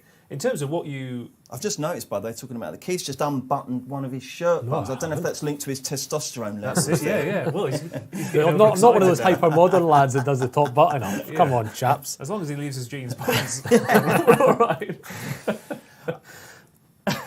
Are we done there? That was a rabbit hole, wasn't it? I think so, yeah. Let's have a social comment. What have we got? Chris Clough, you mentioned reading about the theory of betting. Can you or any of the panel recommend a good book about the theory of betting? Chris, very good question. I think one of the first books I read, which would have been 30 years ago, is probably in the British Museum now. If you go onto racingpost.com and then go onto books, you are sure to find some really, really interesting stuff. But I will throw it open to the lads. Is there a seminal work that you think Chris should read? I've never read one. No? I've never read a book on betting or anything Have like you that not? at all. No, never. When I was a kid, I used to love it. I used to absolutely do it all the time. It was brilliant. Our betting masterclass series that we did in the spring was actually one of the best things I've seen in quite a few years. I mean, I'm not saying it's better than going back to the early Phil Bulwarks or anything like that, but for somebody that doesn't read a lot of these things, I thought that series was really quite good. Yeah, that's right. I'd say Andrew Bayer, obviously does the Bayer speed figures, the American figures, a book called Bayer on Speed, because it doesn't... I mean, it teaches you how to compile figures and how they work, but it gets you properly into the psychology of watching a race and working out, a horse that finishes first, like we've just seen, isn't necessarily the best horse, and the horse that finishes second might change it around in different circumstances. And it's got really good strategies for things like pool betting, for example. There's a whole section on pick six and scoop six betting, that kind of thing, of people will just put all their selections in and you end up with hundreds and hundreds of pounds. But he suggests having a main pick where your line is shorter, and mathematically subbing in and out in races for horses that you think, because if a horse is 60 to 61 or something and you're thinking, well, it might win, I don't want to go out, the cost of putting that into the entire perm is significantly bigger than just playing around with it, or maybe just backing it on its own. So there's a lot of really good strategies and psychology What's it around called? that. Bayer on Speed. I'm just imagining a recreational drug user going into Waterstones and thinking, Bayer on Speed, that'll be good. And then go, what's all that? Yeah, it's Bayer's on Speed again. Yeah. Barry, is there any books that you read and you thought, blimey, that taught me all I know? I can't say I've read a book that taught me all I know, because that just comes from experience, doesn't it? A lot of it I've had to learn the hard way. But this book is a book that caught my attention last year. I saw someone talk about it on Twitter, and I went and got it on Amazon. And it's a hard read at times, but it gives you great insight into sports book and setting lines. The Logic of Sports Betting by Ed Miller and Matthew David. And it's well worth a read. Like I say, in parts it's a hard read, but it's quite interesting. It talks about what type of bets are good bets, and can you win in the long term, and how to do that. So, Excellent. worth to read.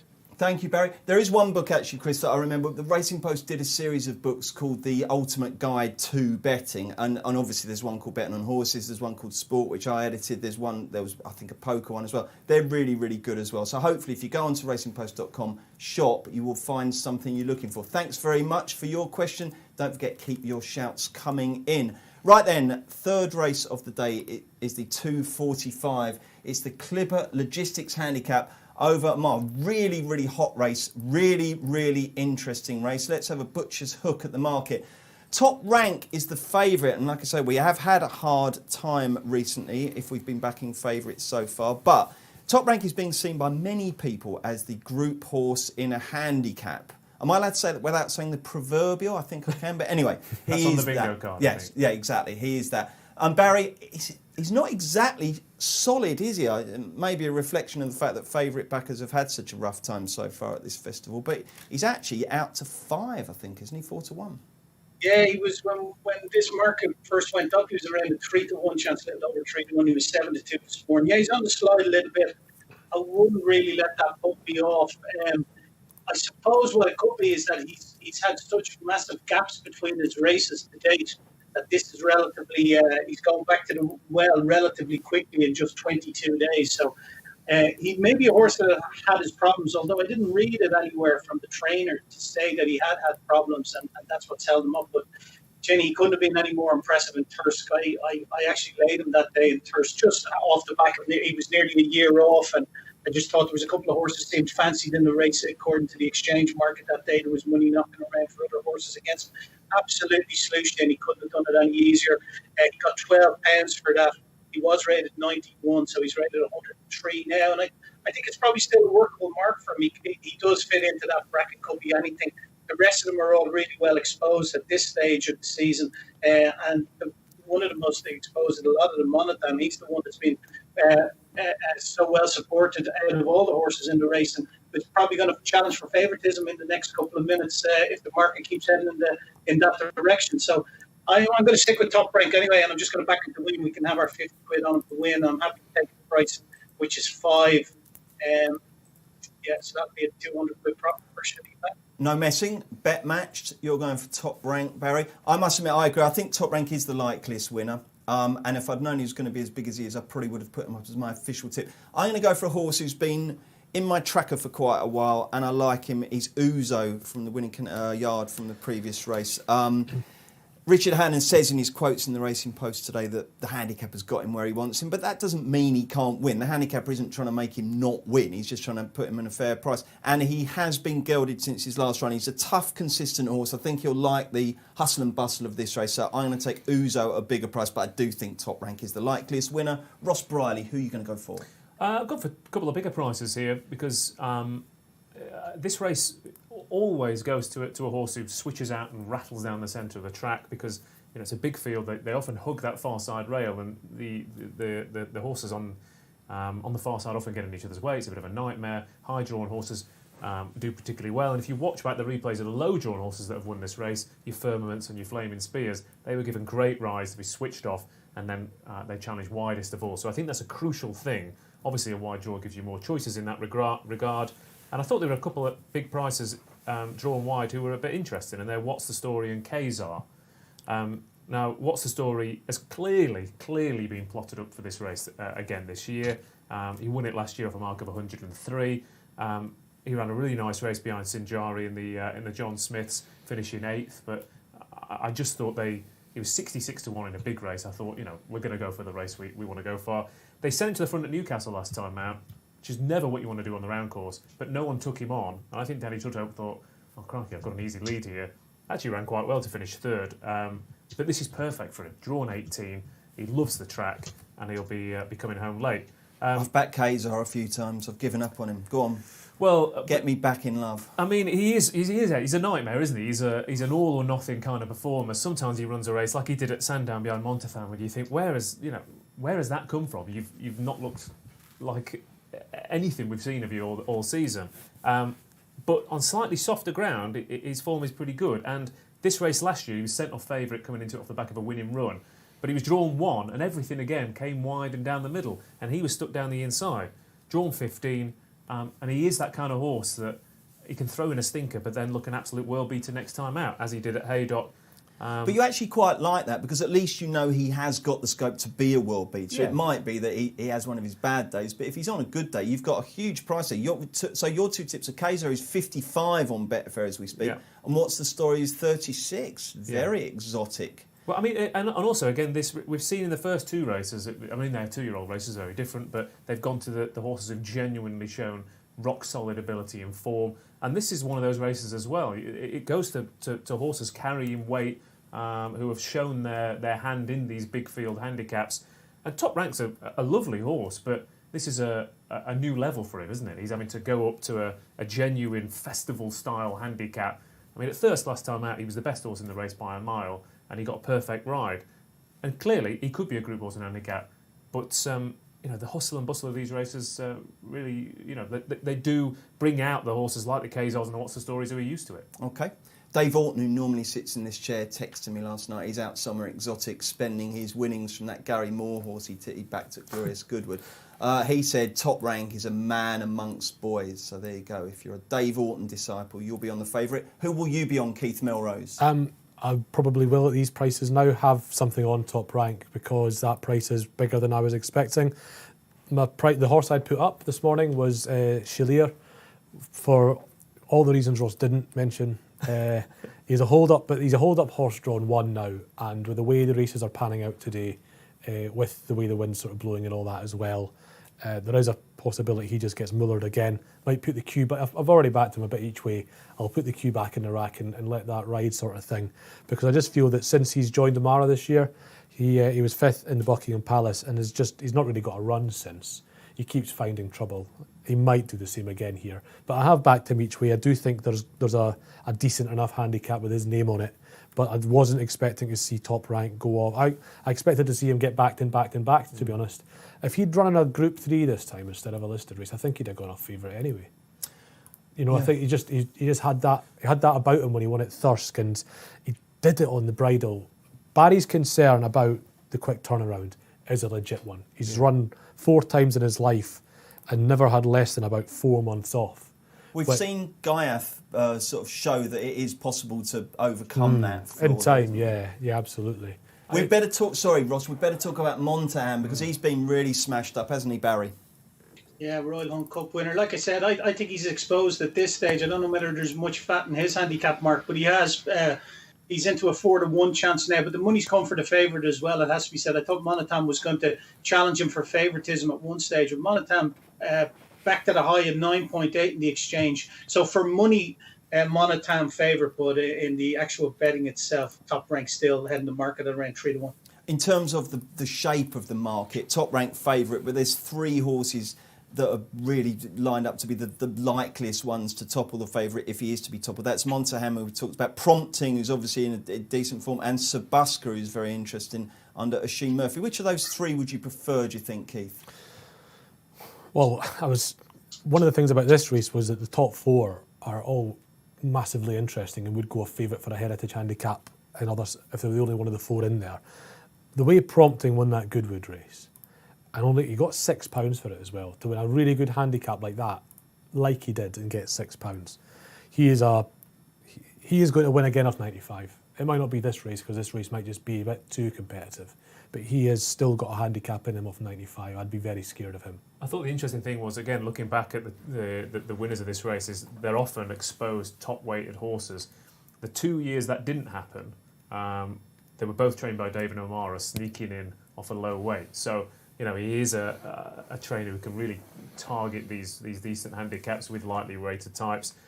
He's got Prompting in here. He's also got Allbarn, who is a very different type, but he looked a world beater when winning early on this season on soft ground. And that's a new skill, isn't it, Ross? Getting horses into off a decent weight now, because these races are so competitive. You have to have shown. It's so hard to come into a race like this to qualify and to have something up your sleeve, isn't it? Well, we're talking about, in terms of punting, finding that sweet spot between overconfident and underconfident, and you have to find that sweet spot between showing enough to get in but not showing enough to be badly handicapped. Yeah, you can't do a Pasternak anymore. No. Yeah. No. O'Mara knows the score there, doesn't he? He is super shrewd. He really is. And like I said, so he did it with obviously Firmament, that was his first visit here a few years ago.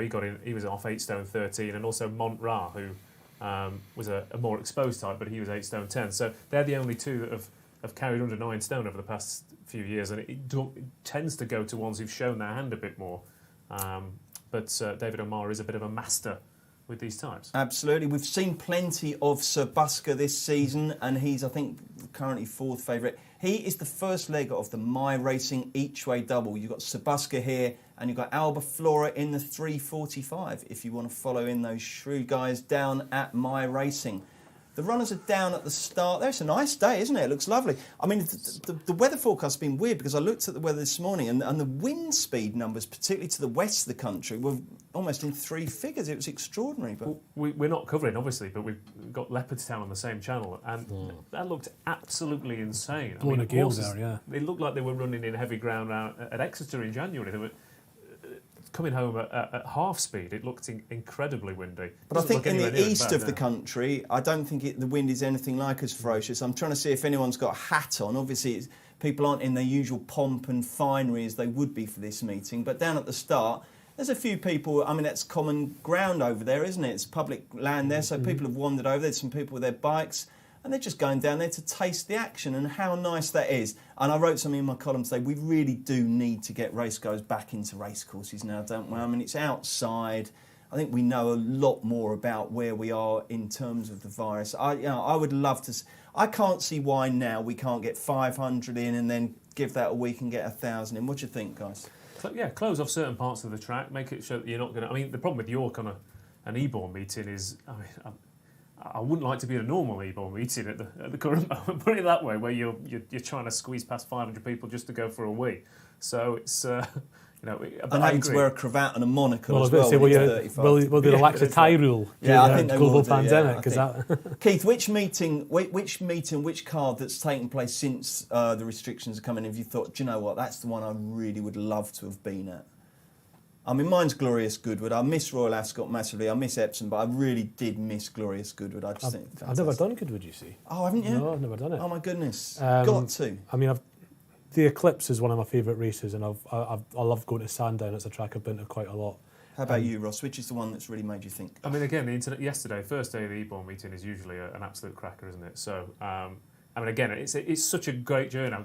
I'll walk to the train station, get on the train. You can see everyone else who's going to York as well, and then you all get off together, walk to the track, and have a cracking day in the sun. So, when I said I didn't want to be there on a normal Ebor meeting, I meant given the pandemic situation. Yes, it would exactly. be lovely if all of this would go away and we could go back to normal. Barry, are you having pangs because you were saying on yesterday's show just how much you love being there for the Ebor festival? Yeah, it's a cracker meeting, isn't it? I suppose if I had to pick one over the course of the summer, it'd be Royal Ascot, and give me any day at Royal Ascot. I've really missed that meeting this year. It's just it has everything. It's the real deal. Barry, we need to look at the market here, mate, because we're almost each of three, aren't we? Yeah, it's 3 week going. It's almost 4 each of 3, yeah. Prompting really strong now into just nearly 4-1, and Monatam 4-1, and Top Rank 4-1. Sir Busker's a 9-1 chance, and it's 20-1 Bardot's 4. So the top 4 in the market being back to the exclusion almost of everything else. We were just saying about Hammond winning the sales race, for example, that kind of thing. Trainers at tracks and in certain kind of races. James Tate at York. I think he's 1 from 21. He's a very rare runner. It's not one of his tracks, is it? That he would normally send this type of horse to. I guess, again, it's a strange year. So well, it is, but it's also... I looked at that race at Thirst quite in depth for reasons we won't go into here, but I talked to a few people about it, and, we said that horse could turn up anywhere now. It could turn up in a race like this. It could have even, because it had so much time between the races, just gone away and come out for the QE2 or something. But it's a bit like, I remember when Farr won the... Here we go. Almost all in, gentlemen. Farr. OK, they are off for the Clipper Logistics. Handicap over a mile, and breaking nicely is the grey Montaham, who's picked... Well, he's broken nicely and he's in good position, but he's shaking his head around in a manner that I wouldn't be has gone to the front. Chaleur's leading. You happy with that, The hold up horse got... Well, I'm not disappointed with it. He's obviously Change thought... tactics. I'd say he's obviously thought, well, I can get Muller on the inside again, or I can go for it. And I'll tell you who else isn't settled on the outside. He's Top Rank, going apps. Yeah. That head is nodding around like Billy-O. Who's this in third in their green stripes? That's Prompting. So in second, the market leaders have got Top 2 of them right up there, haven't we? Well, you've got basically we've got 4 O'Mara horses in here, and one of them's gone right. I'm going to go out and set the pace. You've got 2 of the other 3 behind it. You've got O'Mara's Chalier, followed by O'Mara's Prompting, then O'Mara's Firmament, who switched out just like watching Barry Barry Doyle. Yeah. Favoured now is Monatam, just ahead of Prompting. It's each of 2 really, Bruce. Top Rank's still there. He's letting him roll, isn't he? 50. Yeah, Top Rank. So he's settled. He's OK now. Who's that in the orange cap? That's Arigato. Oh, that's Arigato. Yeah. But as we come down with 2... Montam's travelling all over him, unfortunately. Montam's travelling all over Keith's selection. The favourite's struggling to get there. It looks like Favourite's finishing. Montam's 1.67. Favourite's finishing. Favourite might win this. Here comes the favourite. The favourite's putting it down now. Come on, Top Rank. Can he get there? No, Montam's flown, hasn't he? No, Montam from the favourite. Here comes Top Rank. Top Rank and Montam, the big 2 eyeballing each other in the final furlong. Montam is game. These 2 greys giving it someone on the far side. Is that Sabuska? Yes, it's a thriller. The market got it right. Montam wins it. I'm not sure who was second, but it was either Top Rank or Sir Busker. So the outsiders did not get a look in there, and that was a really game performance by Monterham.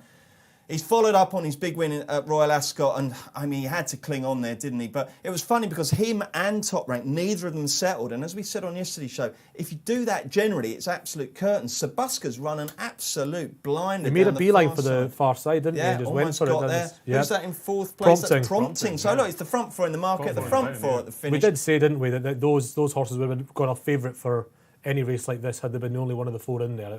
They're all really interesting horses. Your one's held on for fifth. But has he? Did you take that? Oh no, has he? Whoa. Come on, Bruce. Was that Uzo? Yeah. Was that Uzo? I think I might have backed that with 5 places. Aye. Well, That'll be handy. One of you two is happy. I don't know. If Keith, if I don't win, I hope you do. But I hope I win.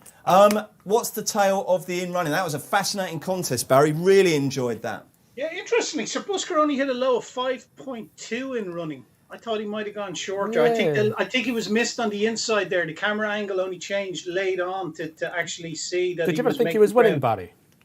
Sorry? Did you ever think he was Busker? actually winning, though? Yeah. No, There was like half a stride where I thought he might just about get there, but yeah, I don't. Yeah, I mean, furlong and a half out. He's still got 6 in front of him. He's finished like. I mean, I thought 5.2 sounds bigger than I thought, but at no point would I have thought he'd have gone evens-ish, you know. Did the winner get big, Barry, when he was shaking his bonts around early doors? Because that's never a good sign, is it? 9.8 the winner hit. A high of 9.8. It went off favoured on the Betfair Exchange. A Betfair SP of 4.79. Top Rank hit a low of 1.31. He looked like he was coming to win his race, but I thought he was going to win it for a while there.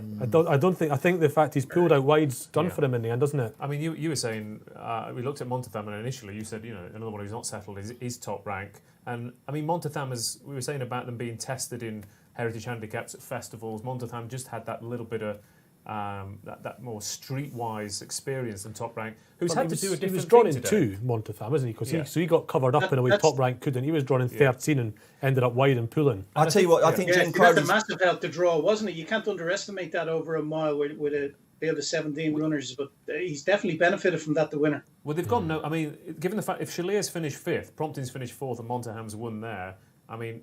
It didn't look frenetic, did it? No. If you're... I mean, Kay's... The two I fancied are last and second last. They had absolutely no chance from there.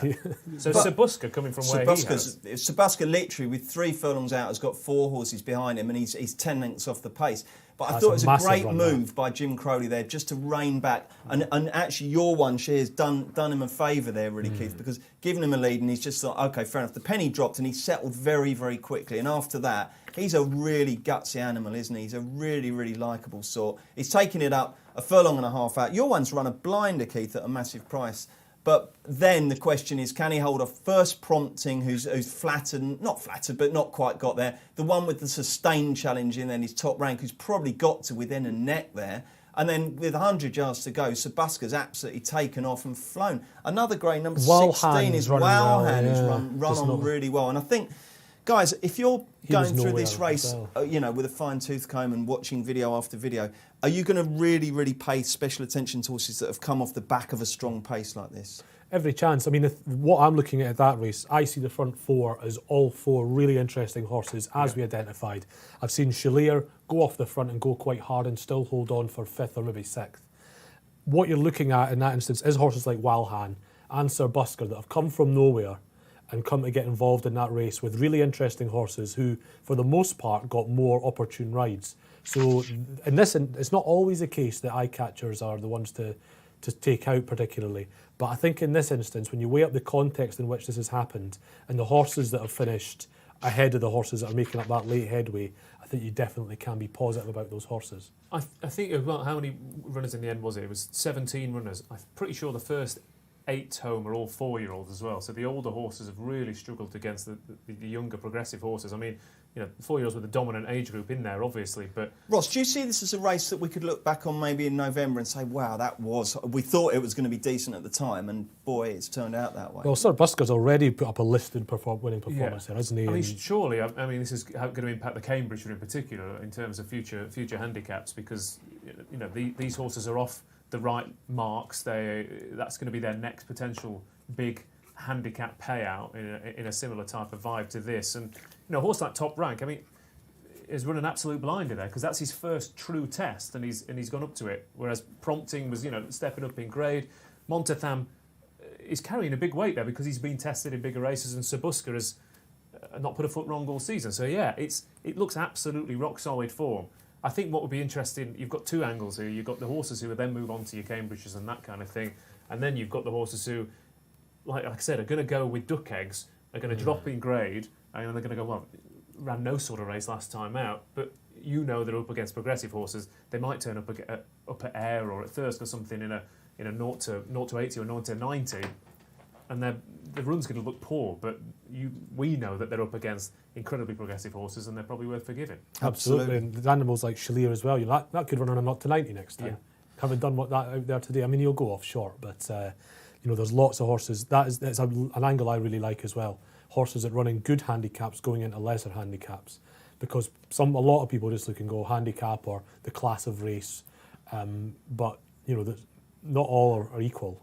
Well, I mean, Arigato is another example. I mean, he travelled completely outclassed there, but won a 10 grand race at Newmarket. Barely coming off the bridle a couple of starts ago, and has since gone to Newmarket for the July Festival and then Glorious Goodwood. That's off 92. The handicap will give it £2 back. Suddenly, it's a completely different kettle of fish. That Blown by Wind form's really good. Casban was third. That was a good race at Newmarket as well.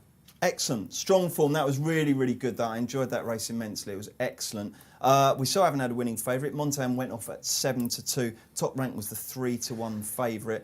But we said it was a big day for William Haggis at the start of the show, and we saw a shot of him there showing his relief at getting one over the line, having come so agonisingly close. I'm not sure punters can have much of a complaint about that result, can they? No, Barry, I know that you work for Betfair Exchange, and it's all about winners and backers and layers, and it's you don't kind of report on the same dynamic, do you, as your counterparts who work in sports books? But presumably a race like that, you're at the mercy of people smashing you for forecasts and tricasts there, aren't you?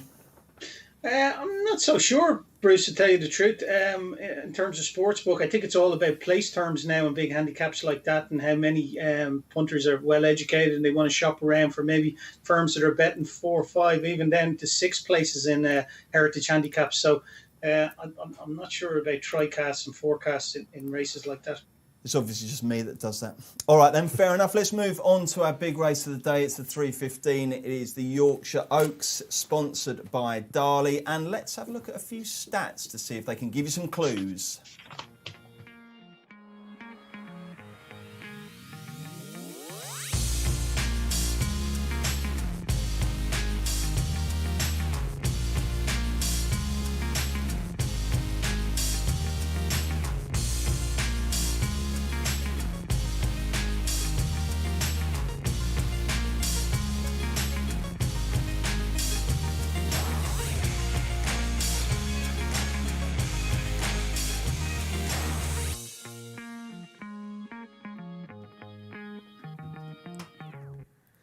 Okay, when I was told that Love was going to run in the Yorkshire Oaks and Ebor wasn't, I kind of thought, this is just going to be a cakewalk. 2 or 3 runners in opposition, she'll be 5s on and she'll just blitz them. But it's actually a really interesting race. 6 go to post, and although she is the hot favourite, she's not unbackably short. We'll have a quick look at the market before we dissect the 6 runners.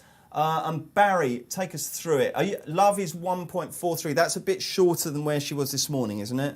Yeah, as the ground's drying out, her price is drying up as well. She was 1.54 at one stage this morning, so around the 15 to 8 on mark, but she's into 1.44 now. When we came on the show, she was 1.48, so it's only incremental changes, but when a horse is odds on like that in big volumes, it can make a massive difference, and she's 4 to 9 now, Bruce. So 8 to 15 to 4 to 9 on the exchange, and like I said, that's all down to ground, because her ability's all there for everyone to see. Franklina is currently 10.5. She's been well punted. She was 13 to 1 chance. She was 14.0 on the exchange this morning. I can't really have her at all. She traded a high at 3.35 when she won that race here last day.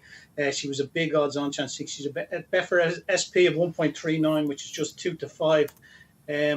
My bet in the race, I'm taking on One Voice, Jessica Harrington's filly. I think she's question marks about her at the 1.5 mile trip. Everyone's telling me that she's out of a staying mare, but I think the extra 2 furlongs just might find her out today, and I think I could lay her in the traditional place market here, Bruce, which is 2 places. Okay. On the Betfair. I am your betting Exchange. punkawaller as usual, so let's get involved here. A one voice, a 4.1 with the 2 places. Yeah, a little bit bigger than I thought I would have been getting her at, but yeah, we'll take 50 quid out of her. At 4.4, yeah? 4.4, yeah. That's so just obviously, nearly, that means we have to stake 170, so it's probably at the upper limit of what most people would want to lay, but you're obviously fairly confident here. So she's not been done just yet, but would you be confident she would at some point? very confident, yeah, Okay. she'll get done, yeah. We'll hold that then. While we've got you and while we're looking at markets, Barry, let's get the without the favourite market, because this is really interesting. These 5, look how closely matched they are there. It's almost 3-1 the field. It's extraordinarily close, this one, isn't it?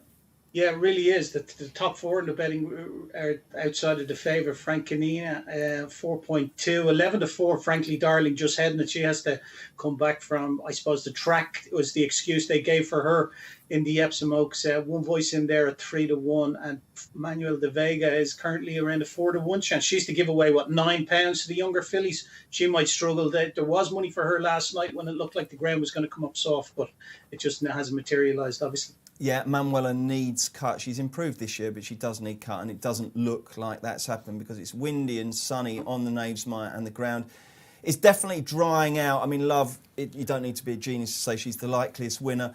I've taken her on. I'm not even going to get involved each way or on the without market. I'm going to keep that. I'm not really... I tell you what, I work with Paul Keeley a lot and David Jennings, and you know this, Keith. They're the most loyal punters. Once they get their hooks into a horse, they stick with them come what may.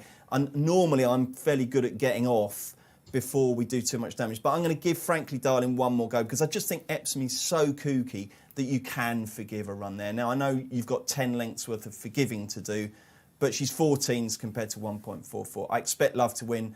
I'm just going to have a small win bet on Frankly Darling. What are you going to do, Ross? Well, I mean, I agree with what you were saying about the Epsom factor. I mean, we've seen that countless times since. Pile driver yesterday was the most pertinent example over this very course and distance. So, well, you can almost Tipex the whole Derby form out, can't you? Yeah. I mean, I still think the winner. I think people have still been a bit harsh on the winner. Oh yeah, we are. But until we see him, we can't judge, can we? Still hasn't been entered anywhere. But I agree. I think in terms of this distance between Love and Frankly Darling, I don't think their quality is as wide as the market is necessarily suggesting. We'll get there eventually. I might take a bit of Barry's money, maybe. I don't know. I quite like One Voice. This might be a controversial statement, but up at this point, I don't think we necessarily know whether Fancy Blue and Love are... Fancy Blue could be better in terms of genuine quality by the end of the season. I think she's an absolute cracker of a filly. The figures that she's done in France and at Goodwood were fantastic, and I just kind of want to follow anything that she was in and around. Obviously, Alpine Star ran an absolute stormer against Palace Pier at the weekend as well, so the form looks strong. I think she would have won at the Curragh on a penultimate start when she got completely stopped in a run, and I actually think the Self-Win Trip's going to bring about a bit of improvement. She doesn't have, to my eyes, a change in gear. She switches out and she gets rolling and rolling and rolling, and I think this track over this trip will suit her. Obviously, Gosden and O'Brien, fillies listed in group races, pretty much mop up the vast majority of them. So it is asking a lot for her to mix it with the big girls, as it were, not the big boys. But I thought One Voice was basically on that Fancy Blue form. I want to follow anything in and around Fancy Blue. Thank you, Ross. Keith, what is your view here? I'm a big fan of Love, obviously. How can you not be? And we talked about Frankly Darling not handling Epsom. We can't say Love didn't handle Epsom, but she went hither and yon when she got to the front. She could be a lot better than that, even though they went at a good pace and it strung them out. It's. I think it's off to suggest that there's that was what she's got.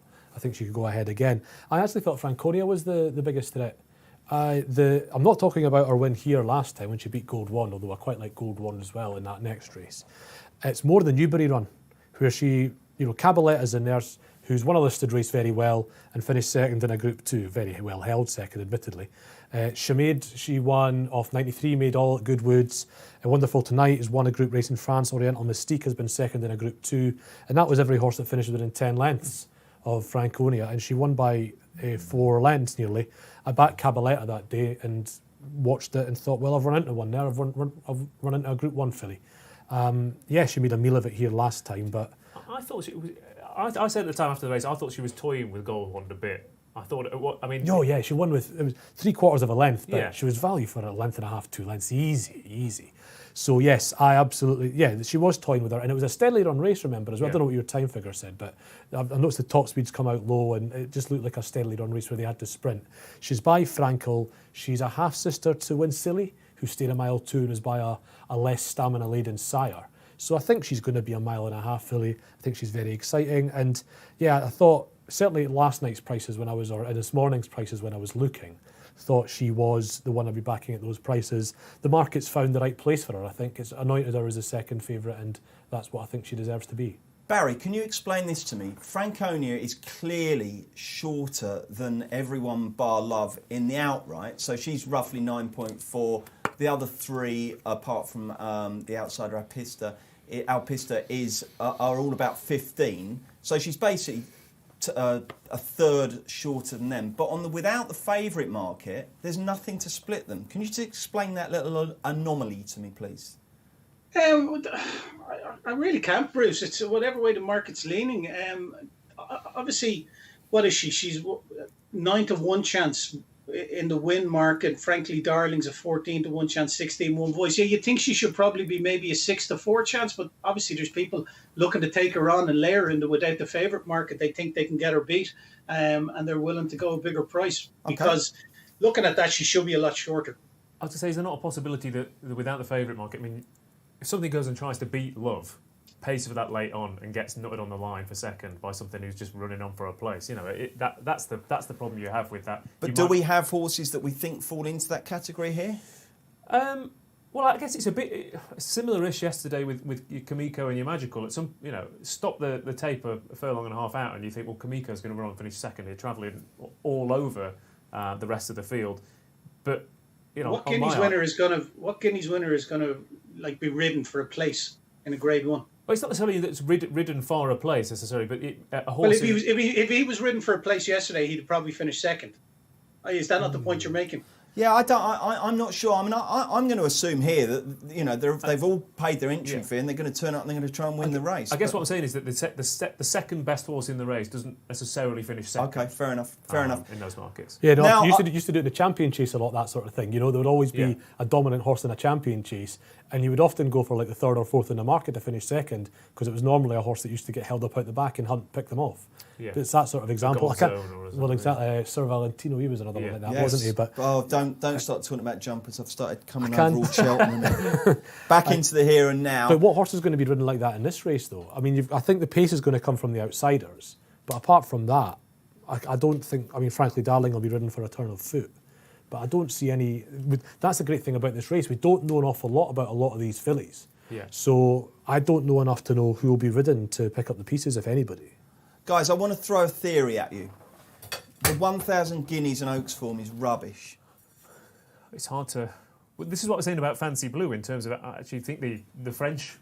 Obviously, it's, you know, it is a different race, it's a different trip, but the French Oaks fillies look, to my eyes, better than the British Oaks fillies. So it's. So therefore, however amazing Love looked when she won those two races, we still can't. I don't think any of us can say, because if you look at all the runs, all the fillies who finished behind her at both Newmarket and Epsom, you're not seeing anything that's really giving you any great faith that this is a classic generation. Well, yeah, but what you said about Newbury, for example, you look at Franconia's form. Well, everything has come out and franked it. Love's form. Well, yes, but she has won the Oaks by 9 lengths. Yeah. You know, if she won it by 3, I'd be saying, I hear you, lads. But she's won the Oaks by 9 lengths. And she won a Guineas, like she's already crying out for a 1.5 miles. In the Guineas, like she only get motoring in the last half a furlong. Well, that is interesting. She goes away and wins by 4.5 lengths. She's not got a change of pace. And she beats a horse, a good yardstick in Ennis Diamond. She absolutely destroys that by 9 lengths. And a Grade 1 winner as a 2-year-old. Like, she's an exceptional filly no matter what way you slice it or dice it. Okay. I'm only floating that because I have seen, you know, some reasonably intelligent analysts. Yeah. Well, and also given the way, how many horses were fit and ready for your Guineas and your Oaks compared to a normal year? Yes, there is definitely that too. I think the Love, the Barry hit on there is that, yes, she crying out for a mile and a half. But even in the Oaks, he was at her a little bit earlier. I don't think she changes gear so much. I think she just is relentless. And therefore, in a very tactical race, is maybe her Achilles heel. That's the one thing I would say about Love. But I mean, I don't think there's any question she's worth If they go no form. pace here, Keith, she'll go out and make it. I know she's a hold up and she can't get to the front, but if they go no pace, I'm sure Ryan won't be scared to go and set his own fraction. I'd be amazed. I'd be amazed if neither Manuela de Vega nor Alpinista made it. To be honest with you, she'll get a toe. Yeah, she'll get something. Will take her through it. The choice Moore has is if somebody gets to the front and mucks about, when does he kick her on? That's the choice he'll probably have to make. He will get a lead. And are we concerned about the fact that we probably shouldn't be, because Aidan has these 3-year-old fillies that have a very peculiar profile in terms of having run tons at 2. But she did lose 3 times as a 2-year-old, and in each situation there, the words soft or yielding were mentioned in the going description. And I will just quickly take 20 seconds to say, can we just do away with the word yielding in Ireland, please? Alpine Star Beater, one of those, and that's no shame. She's a serious filly in her own right. I think today it was good to Yearling in the Curra on her second run. Like it took her, she only won her maiden on her third run, so she wasn't getting knocked about in her first 2 races, although she went off joint favourite in her first run. But she's just kept on improving then after that. And Quadrilateral, that was a good run in Newmarket towards the back end, and then she just blossomed over the summer. Just quickly, Keith, where does yielding fit into the scale? You've got hard, firm, good to firm, good. Then what? Is it good to yielding next? Good to yielding, yeah. Because I always yielding to soft, so it's between soft and good. Oh, you're getting so fine aren't you? But then you could have slightly damp, couldn't you? Or dank, maybe, I don't know. But if you basically take it as synonymous with good to soft, you then get good to yielding, which is good to soft. Exactly. It's mad. Just honestly, guys, get in with the 21st century. Yielding is just a weird word. We don't need it, I promise you. Anyway, back to this race. And Barry, I want to talk about another Betfair market. It's How Far Love. This is a really, really good market, and it's very, very competitive. You've got 3 ways of betting on this. You've got up to and including 2 3/4 lengths, 3 lengths or more, or Love not to win. And if you look at the prices, 3 lengths or more is 2.54, just better than 6 to 4. Up to and including 2.75 is 3.25, which is 9 to 4. And it's just a shade over 2 to 1, Love not to win. Barry, any view on this? Do you think she might just hack up yet again and land that 2.6 that's 3 or more? They're not bets that I get involved with, Bruce, to be perfectly honest with you. If I was going to have a bet in it, if I was made, I'd go over the 3 lengths. But it's just, you're looking to back 2 winners in the race because she has to win, obviously, and then she has to win by over 3 lengths because she's quoted there not to win. Traditionally, in those markets with a big odds-on chance, it would be under, over, and exactly.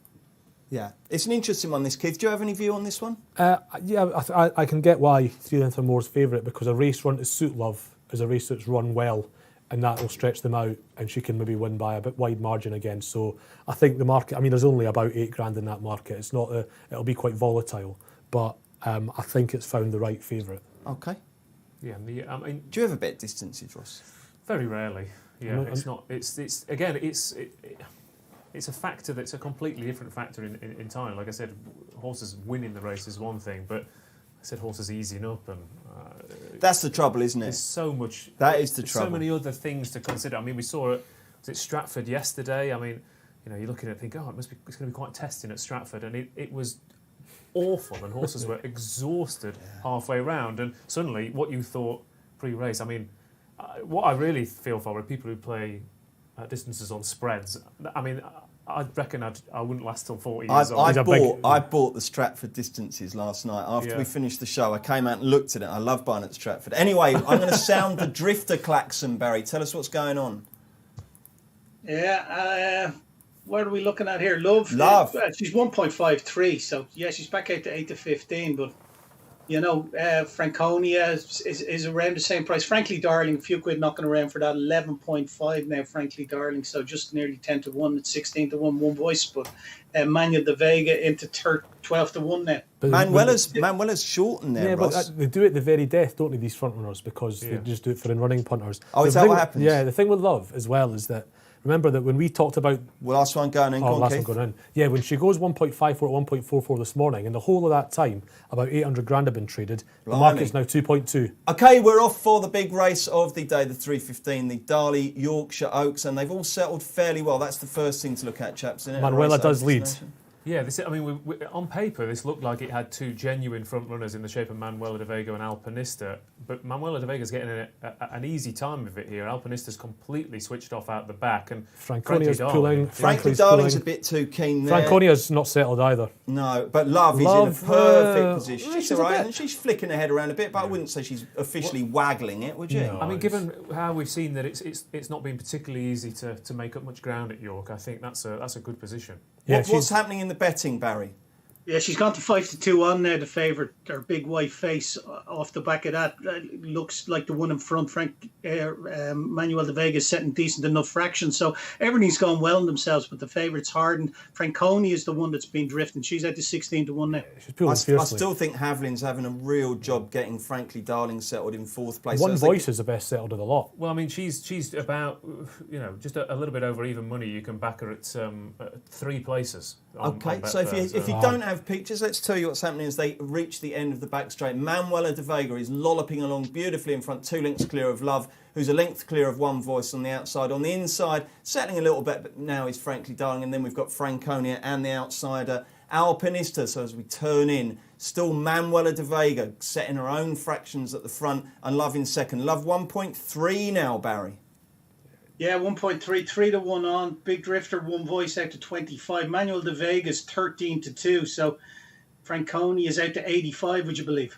Okay, 4 furlongs to go. She's been scrubbed now, Franconia. I think James Doyle's realised he does not want to be at the back here, but he's realised too late. Franconia's cooked, isn't she? Franconia's gone. I mean, this is all over, isn't it? Love's here comes the Love. Love hits the front. He needs to. Now. Love takes over. Frankly Darling's trying to make a battle of it. So's One Voice, but Love is going clear. She's going 2 lengths clear. She's cocked her jaw a little. 2 furlongs to go, and it's still Love. The rank outsider, Alpinista, is the one that's giving chase, but it looks like it's a chase in vain. Ryan Moore presses the accelerator, and Love hits top gear and goes 4 lengths clear of Alpinista. One Voice is third, but the camera pans in on Love, and with good reason. She has got this one by, I would say, 5 lengths. She really is the real deal. That we have a new favourite for the Arc. Good. Yeah, I think we will have a new favourite for the Arc. I mean, did he raise his stick once? No, I mean, you just punched it out, didn't he? That was just unbelievable, wasn't it? If you didn't love before, you certainly do now. That was terrific, wasn't it, Keith? Yeah, I mean, I don't think any of the big ones have actually turned up against her particularly, which is a bit disappointing. But she's shown again what she is. She is a little. One pace seems like the wrong word. She's a galloper. She's relentless, and she's done grinder. that again. Even that's a bit harsh. She just got, just like sort of Golden Horn was. He only really had one pace, but it was a high one and he was really good. So that's what she's done there. She's, without Moore picking up his stick, hands and heels, and she's just drawn 4 or 5 lengths clear of these sort of 110 fillies. It's all she could have done today. I wish we'd seen more from the really promising 3-year-olds, and we didn't. But Love can do no more than she did there. It was just cementing what we already know rather than really improving what we think of her. I know obviously she's clearly the best horse in the race, but I did think it was a nice ride by Ryan Moore as well, because again, you've not wanted to mess around today. You want to kick on early enough into the home straight. Yeah. He sat on the heels of the front runner, and sometimes some jockeys, if they're on the best horse, they want to showboat a little bit. That was just a simple ride from Ryan Moore. He just kept things. I'm going to track the front runner, and I'm going to kick on, and I'm going to say, "Come and get me." And I hate to say it, guys, but the horse that was ridden for I was just going to say that. has finished second without the favourite. Because we expected Alpinista to go forward early on. She didn't. She was left out the bat, and she's run on and picked up the pieces. Yeah. So I think Sir Mark Prescott knew what he was doing there. From a breeder perspective, it's just like, let's just beat. I don't care if you've beaten 10 lengths. Just get into second or third in a Group 1. Absolutely, and it's great that Kirsten Rousing got a nice check now, there as well. Yeah, absolutely. Barry, place for breeding. Exactly, some black type there. Barry, was there any danger in if you look at the market graph? Were there any tremors with Love? No, not really, not at all. Like one stake broken, you see Manuel de Vega going out and setting good fraction. She hardened into 2-5. Manuel de Vega hit around the 11-2 mark. The winners now 11-4 joint favourite with Enable for the Arc. Well, chaps, give us your snap verdicts on that. Enable or Love for the Arc. I know what I think. I think the weight for age makes 3-year-old fillies have such an advantage. I'd be backing Love all day there. I agree. Going on to the ride, though, I thought it's the best and worst thing about Ryan Moore is he always rides like he's on the best horse. And it makes it really simple when he is on the best horse because he keeps it simple like he did there. But when he's maybe not on the best horse, or he maybe gets horses that in a position sometimes where they won't get out, but that's because he's been riding for Coolmore and Sir Michael Stout so long, he's used to sitting on the best horse. So when you've got a horse like Love in a race like this, there's no one you want riding that horse more than Moore because he knows exactly what he wants to do with that filly, and he's done it. Let us know what you think. 11-4 joint favourites for the Arc. Love and Enable. Who do you fancy? How does he ride her in the Arc? Because she's just a galloper, right? She's not going to quicken up into that shortish straight. I mean, I think how does he ride her in the Arc? Well, the main thing depends on the draw, doesn't it? It does, yeah. Well, yeah, of course. I mean, the main thing you want to do is you want to be swinging wide, and you want that clean run down the centre because, I mean, she'll want to be rolling coming into that straight. Yeah, though. Absolutely. Yeah, like you said, like that was the perfect thing. She got rolling and she kept going, and you know the old cliche of the further she goes, the better she looks, and all that. But like you said, that it's not a top gear almost. It's the same gear, but just keeps relentlessly going and going. But It's like if you were driving a Ferrari, but you put it into sixth gear before you were meant to. You put it in sixth gear. You know, you move from fourth to sixth. Yeah. You know, you're not getting to get that acceleration off it. But I think, Keith, what you can do at Longchamp, I mean, you can get yourself into the first 5 or 6 there as they turn into what they call the full straight. Yeah. And then you can do what See the Stars did. You just power on and you put the race to bed 2 out, and then you just make sure that nothing's got anything left in the tank to come past you in the final third. What you're forgetting, though, she's had the toe to win a Grade 1 as a 2-year-old over 7 furlongs and a Grade 1 as a 3-year-old over a mile. So she has toe. She's not slow. That's just because she's she's damn good. gone clear. Yeah. What?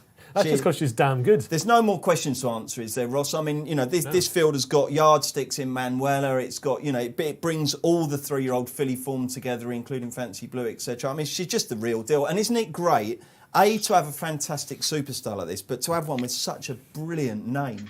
I mean, let's be honest about it. This is where racing does actually get out of its little bubble and start attracting new fans. Love is the best name for a racehorse you're ever going to get. She lives up to it as well. Yeah, it's brilliant. There's nothing worse. A real pet hate of mine is people who name horses badly or take unimaginative names. They take half from the sire, half from the dam, and you end up with some smashing together where it's like, oh, okay. It's like, you know, when you go past houses and they've got those little wooden signs, like there's a cross-section of wood, and they're called like Pete Mar or something, you know, like Peter and Mary have called it. I agree with you. She's got a brilliant name. And Barry, you know, they don't name these horses by accident, as you just said there. There's as much skill goes into naming them as training them. They're actually booked and taken from years in advance, those names, and they wait till the right one comes along and then they allocate the name. So it's not a case of, we have a nice filly, let's call her Love. Yeah. It's like once it's in the spring when they're shown at home. No, this is something special. Those names go to Sue Magner. Then the horses and the breeding of them go to Sue Magner, and then she allocates a name. See, I think, Barry, there must be some sort. If someone can work out an algorithm where you can work out the good Ballydoyle horses from the bad ones. So it's like, it's named after a Dutch painter. It must be good. Or yes. So what was the famous one? Gale Force 8, and everyone was waiting for the Gale Force 10. The worst one was, wasn't it? I mean, come on, you can't just take one of the most boring words in the English language and It's like Peter Gabriel albums, all these horses, when it's so and up and was and. It's like having your favourite band as the. It's just a bit. It's hard to really get into it. That was brilliant, though, wasn't it? And I mean, punting aside, form analysis aside, don't you just love it when there's a superstar comes along and what you hoped was true becomes true? I mean, it's great, isn't it? We do need these super fillies and super colts. Tell you what, I think we're going to talk about Love and Enable all the way through, aren't we? Given the way they relatively race, I'd rather see Love versus Gaiath. Well, you will see it, hopefully. Yeah, we hopefully will. But the way Gaiath goes about, because he is go out, make the pace all the way through. Love is got high cruising speed and just has one gear and rolls them over. That'd be an absolutely fantastic race. Unfortunately, Keith, if those two were to meet, I have an eerie feeling that Ballydoyle would have a pacemaker in there. Well, you're right, and Gaiath wouldn't get things his own way up front. Well, they'd need a pretty fast pacemaker, though, Barry. What price is Gaiath? Dig out an ARC show for us, Barry. And while you're doing that, Ross, just give us your view on Gaiath yesterday. How impressed were you with him? I mean, I love him. I think he's great. And the thing about him is horses like him don't get the credit they deserve because people warm to horses who travel there on their bridle, who come swinging away, who career past 3 or 4 horses going into to a 4 or 5 length victory. Front running gallopers like him, they get everyone else out of the comfort zone. I mean, in a way, they're a bit dull to watch because nothing ever changes. I didn't think he was yesterday because they came to him and he went clear. He came to him, he went clear. It was brilliant, wasn't it? But I think people have that in their head. They're like, oh, well, he just did what he always does. People have a turn of foot, don't they? Yes, they do. But I mean, for example, I thought in the Eclipse it was incredible because they came there and I remember sitting with him with David. Like, Gayaf's struggling, and I was watching him thinking, I don't think he is. I think he's got other gears. He's shown he's got other gears, and he showed that yesterday as well. And like I said, I'd be fascinated to see, like you said, up against 2 or 3 genuine. They can go the gallop. Yeah, to go the pace because only Kamiko yesterday could really go his pace, and he didn't stay. Yeah, so that's you want to see a worthy rival to Gath, don't you? Or a fit and able. You want to see Love there. I think potentially, especially, which is good given the way the year has been. But we've got a fascinating autumn because you've got not only the mile and a half races, but you were saying about the milers. If the QE2 gets the line up, Montetham, Kamiko. I mean, even you throw in your Regal Realities and your Circus Maximuses and your Alpine Stars, and I don't know. She's a good filly actually. I don't think she gets the credit she deserves. It's one thing I hear you talk about your Yearling doesn't get the credit they deserve as one I hate. How much credit do they deserve? Well, exactly. Yeah, we've got the Alpine Star. She's a filly that hasn't yet won the races she should because I think she's really excellent. Yeah, but you could have the back end. You could have a proper crowning of the mile and a half horses and the milers and. Ascot's, Longshops could be fantastic. And Ross, it hasn't been helpful having this truncated season, but in a sense, the cadence of it and the speed of it, you haven't had to wait in between. It's like one of those Netflix series. There's action every second, isn't there? It's really, really fast paced. Barry, what's the latest betting on the Arc? Yeah, it's 11-40 to 2 Enable and Love, 11-2 Gaiath, Mishrift is 12 along with Rebea. Stradivarius is 12 as well, and it's 14-1 Bar. Fancy Blue in there 14. Interesting, you should be getting £7 off Enable. Okay, so I'm going to press a mythical fiver into each of your palm. Where's it going to go, Barry or? Oh, I'm a big Love fan, but I did nominate yesterday Alpine Star for the Arc. If I had to have a bet, you asked me this question yesterday, I was Alpine Star at 25. Okay, Ross, same question to you. At the prices, I think Mishriff potentially. I think he's the under the radar. He's winning races that people aren't. They're not front page races. But conditions wise, this is what we've got to remember as well. It could be. I mean, it was desperate, wasn't it, last year? So in terms of under the conditions, Mishriff will absolutely love a slog in the mud. And Keith, must be Love. Must be Love. All aboard the Love train. Yeah, no, with Mishriff, I think he wins the Champion Stakes. I don't think he'll improve for a mile and a half. I think he's got a bit of pace about him. I think he'll win the Champion Stakes. Do you know what? When Barry read those prices out, I was thinking Enable 11-4. That's the shortest I've heard so far. Yeah, still the shortest. I love Enable. You have to love Enable, but 11-4 for the Arc at 6. I think. Hasn't Gosson already said that Mishriff, he doesn't think that this year would be the year for him, potentially next year? And obviously he's managing the owner's expectations there as well because he's Stradivarius and Enable. But what's happening with him? Yeah, I think. Don't know. Sorry? I don't know what's happening with him, and I also, more importantly, don't know what's happening with Serpentine. I wouldn't be surprised if he doesn't run again. Well, no, nor would I. But I mean, it's. You want them all to turn up, don't you? You want them all to turn up in exactly the same race and have a proper duel. Obviously, Longchamp is a bit. It's tough because often the ground does go so testing that it's not necessarily a fair crack at the whip for all of them. But I mean, last year's Arc was an absolute stormer. So we want 4, 5, 6 genuine top class horses to turn up. But if we are looking at a very wet autumn in Paris and it's going to be soft or even on the heavy side. Out of those big 3, who's going to be the most inconvenienced there, do you think? Probably Gaiath, I would say, yeah. Because, I mean, trying to grind them from soft ground. Because he bombed last year in the race, obviously, didn't he?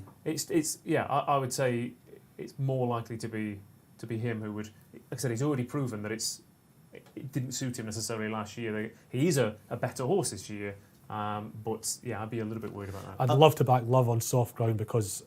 Everybody's got this soft ground idea in their head, but the way she races would suit soft ground because soft ground's got this reputation for blunting, changes the pace, and it suits one gear, relentless gallopers like Love.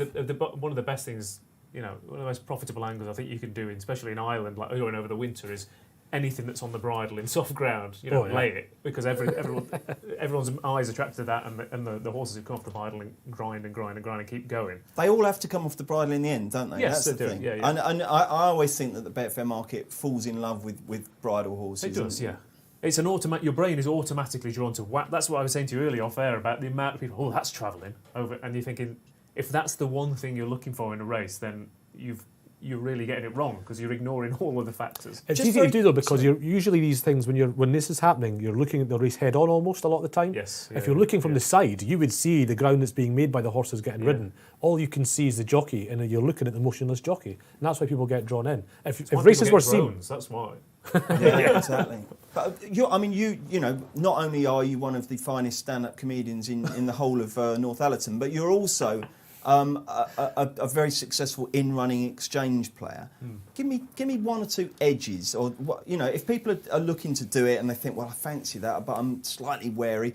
Give people a couple of tips that they can look at, a couple of maxims maybe that can make you a better Betfair in-running player. Well, I think for me, is track position is key at all times. So the better you know the tracks and where you want to be, the better. But obviously, I think people in their head have a vision that in-running players are waiting to the final furlong and bang, bang, bang, clicking the horse who looks like it's going to win. But for me, most of my bets will be placed in the first furlong or two, where I'm setting up horses who have got the best position, and I'm thinking, well, they're not going much of a pace, or they are going a pace, or Pontefract, for example, is a great example of whoever gets the rail. You don't have to be front running, but that rail is huge because you're constantly climbing on the bend. So after a furlong or two, you could be backing horses at prices that suddenly switch out and challenge. So I think it's about track position. It's about taking positions. Think creatively, back 2 or 3 horses who you think have got a nice position given the way the race is unfolding, and leave the mopping up the short prices to the people who've got that down to a T, or like I said, are on track and have got the pictures. So, but the one thing you can learn above all else, I think, is race reading and track position. So most of your in-running plays would be in the early part of the race. Do you have the old Liberace fingers late on? Can you do all that stuff where you're hitting every right note? I think after, it's been a long time since I've hit the wrong button. Yeah. Well, I say that there was one during the winter at Newcastle where I thought I was in the 4-place market and I was in the 3-place market. Do you ever get involved, Keith? If I had more time on my hands, it's the first thing I'd do a lot more of my punting after half a furlong. Yeah. I do most of my betting. I'm still lucky enough I can get a lot of morning prices without being restricted particularly. So I do most of my betting in the mornings, and got a young family, so on Saturdays I'm often doing other stuff. But if I had the time and I was really, really serious about my punting, I'd sit down and bet a lot more as they set off, and read things. Something like Chalier is a big example. I'm expecting that to get held up and get mullered. Yeah. As soon as she's gone off or he's gone off and made the running there, I'm instantly thinking, right, I want to be on him for a place because of what's happened in the first furlong. Well, that last race is a perfect example. You're looking at it thinking Franconia's not settled, Frankly Darnley's not settled, and for example, the second was a horse who we thought, well, this will get involved in a speed duel.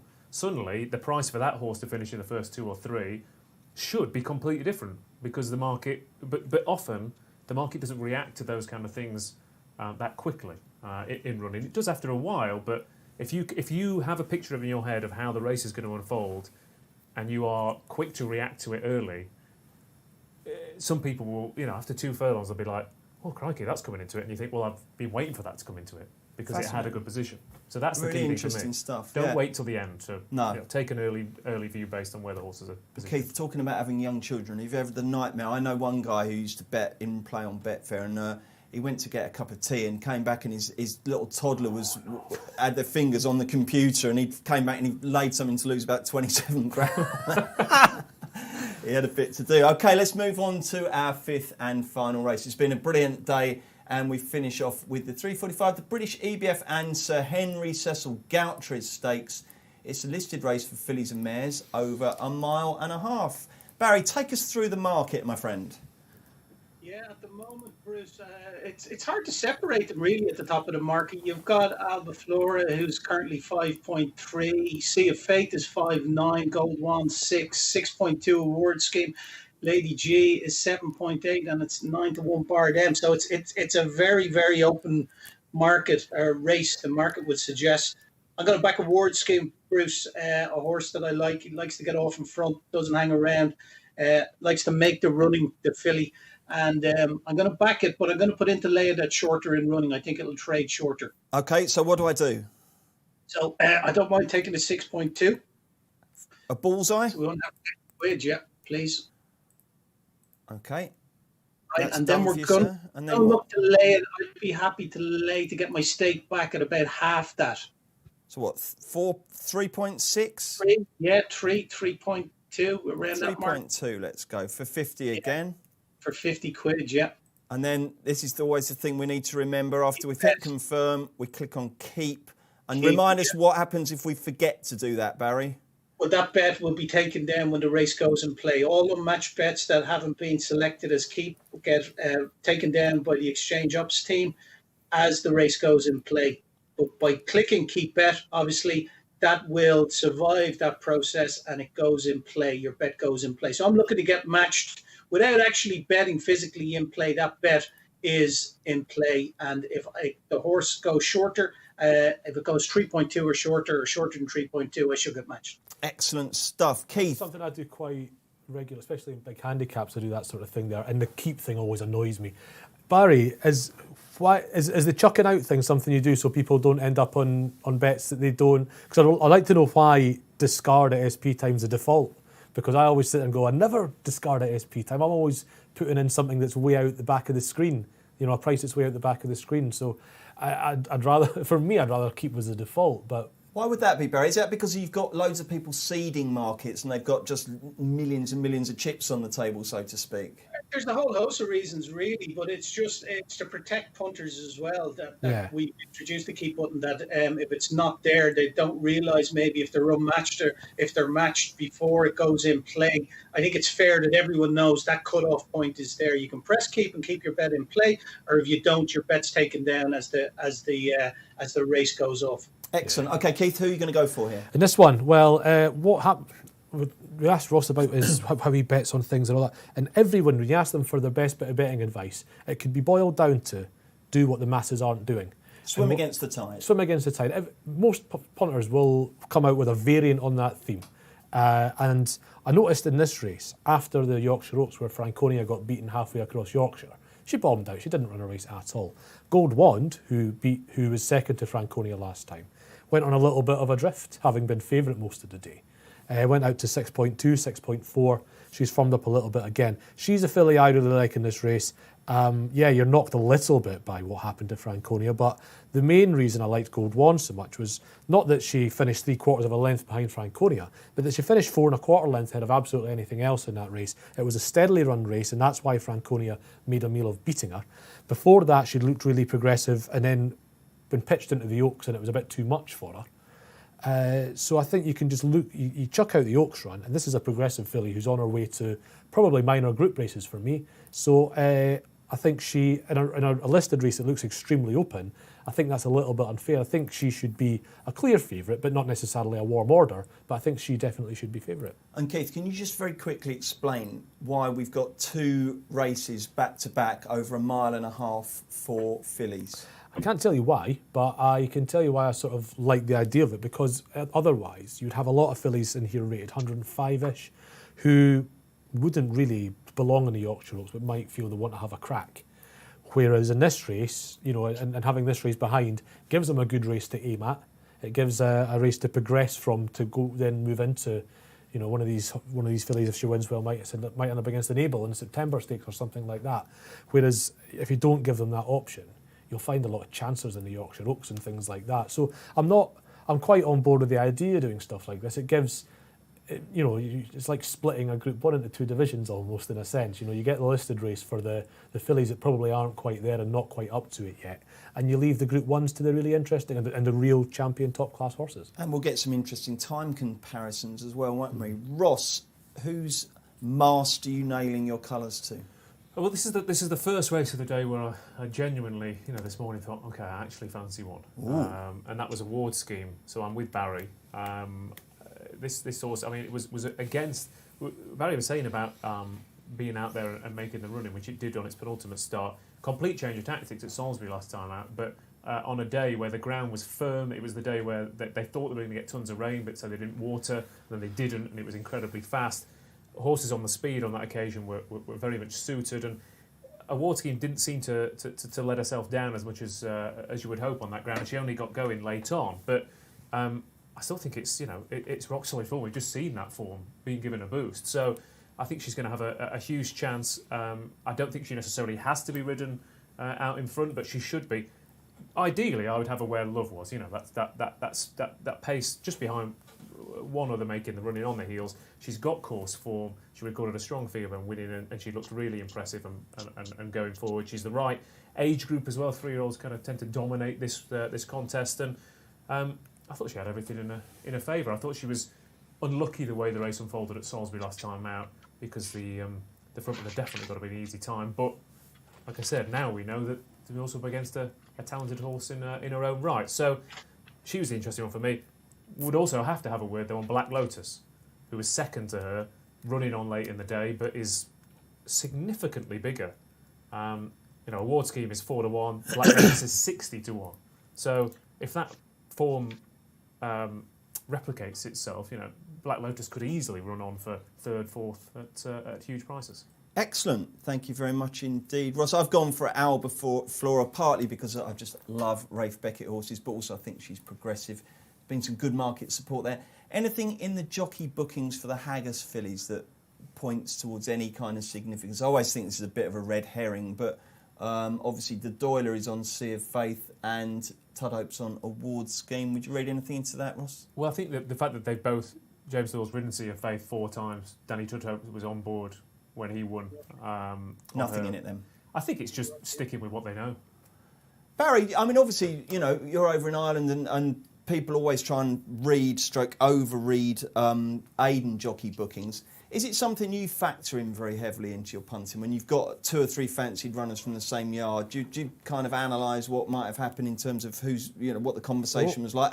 By the way, as we see, James Doyle probably wishes he hasn't chosen Sea of Faith because she's bucking around like one of those rodeo broncos you get at Freshers Week festivities. But I think he's got her out and stuff. Of course, jockey bookings, Barry, is that a big factor for you? Yeah, it is, of course.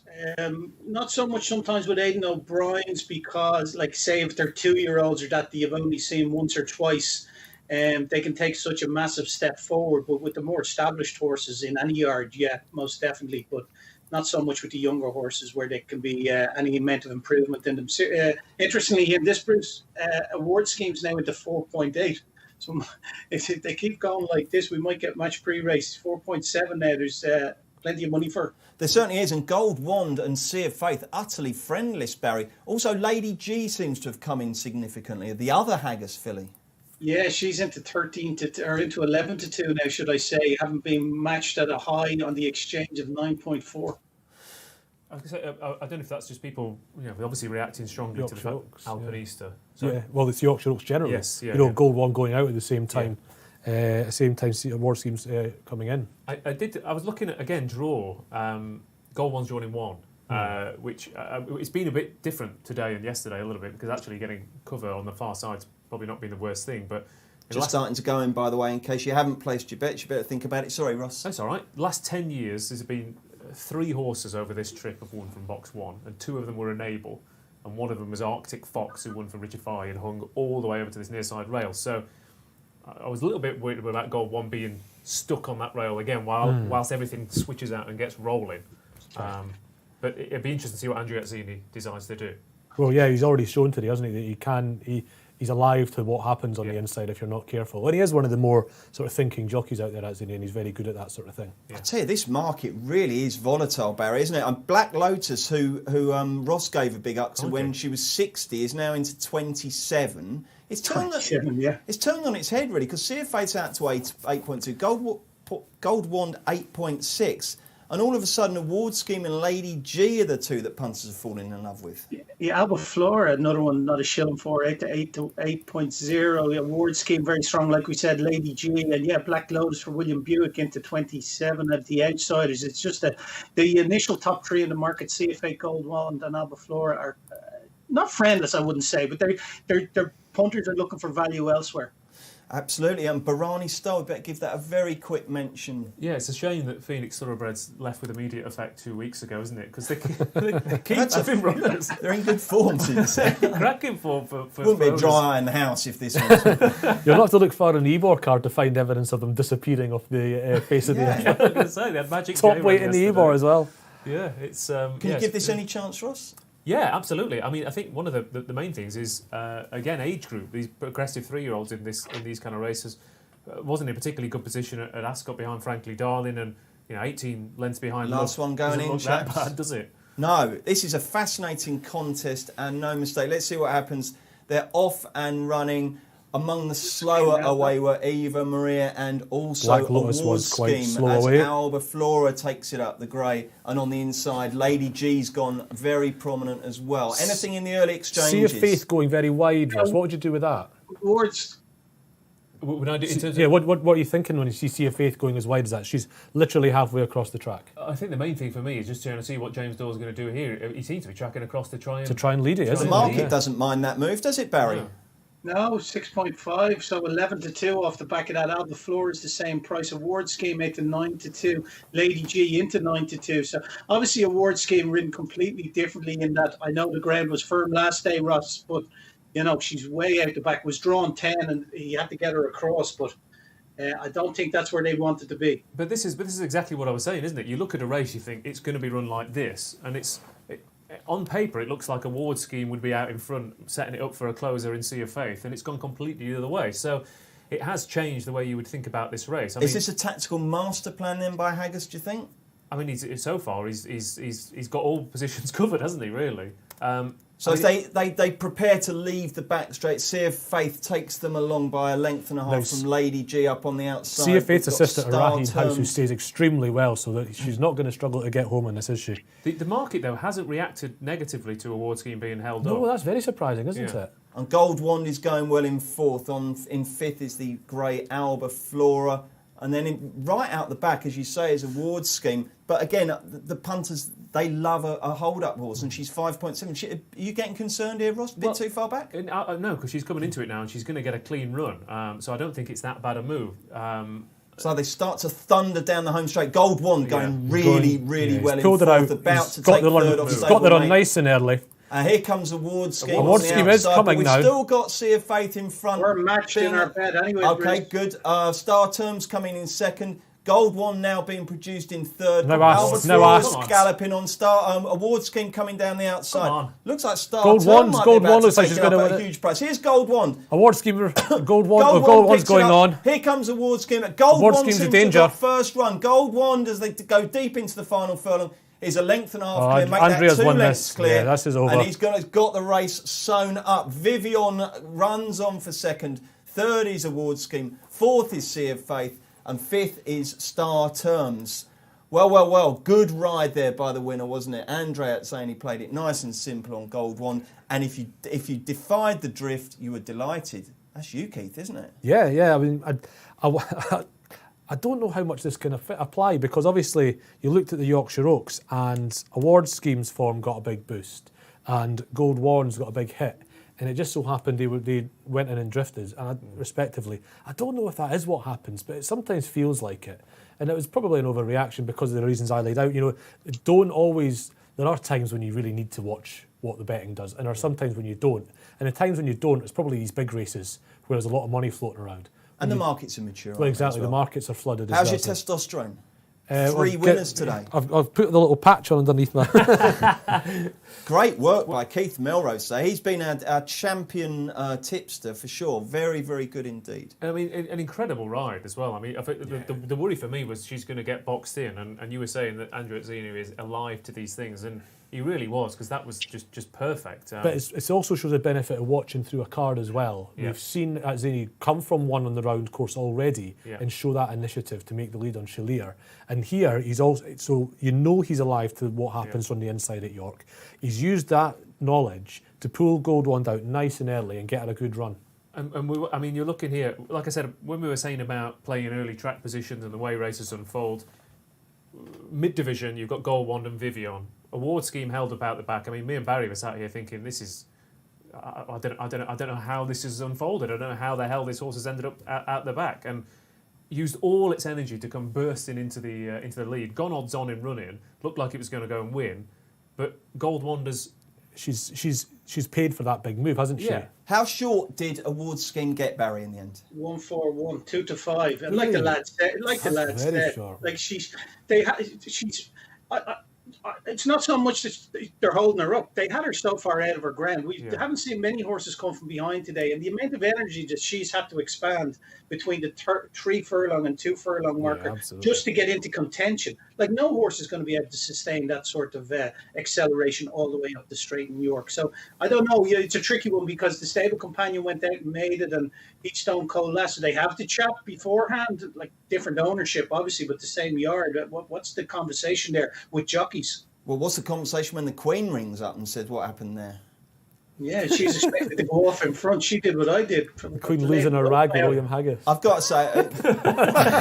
I mean, I'd love to see that televised. We all hate an after-timer, but 1.42 to 5 in running. I know she was going well. We got our 50 quid back out of it anyway. Yes, that was very shrewd, Barry. Well played. We bet there, but I would have still liked to see it win because we would have won 150 quid. But we've won 300 quid for the Inter Jockeys Fund today. Barry, well done, my friend. And we've got Neil Hubbard, your colleague, in the chair for the next couple of days, hoping to sustain your excellent work and raise more money for that brilliant charity. Go on, Ross. Well, I was going to say, but again, when people are clicking those prices late on, their eyes are drawn to Award Scheme because it's going past horses. It's going past 3 or 4 horses. You're thinking, wow, this is going with a run.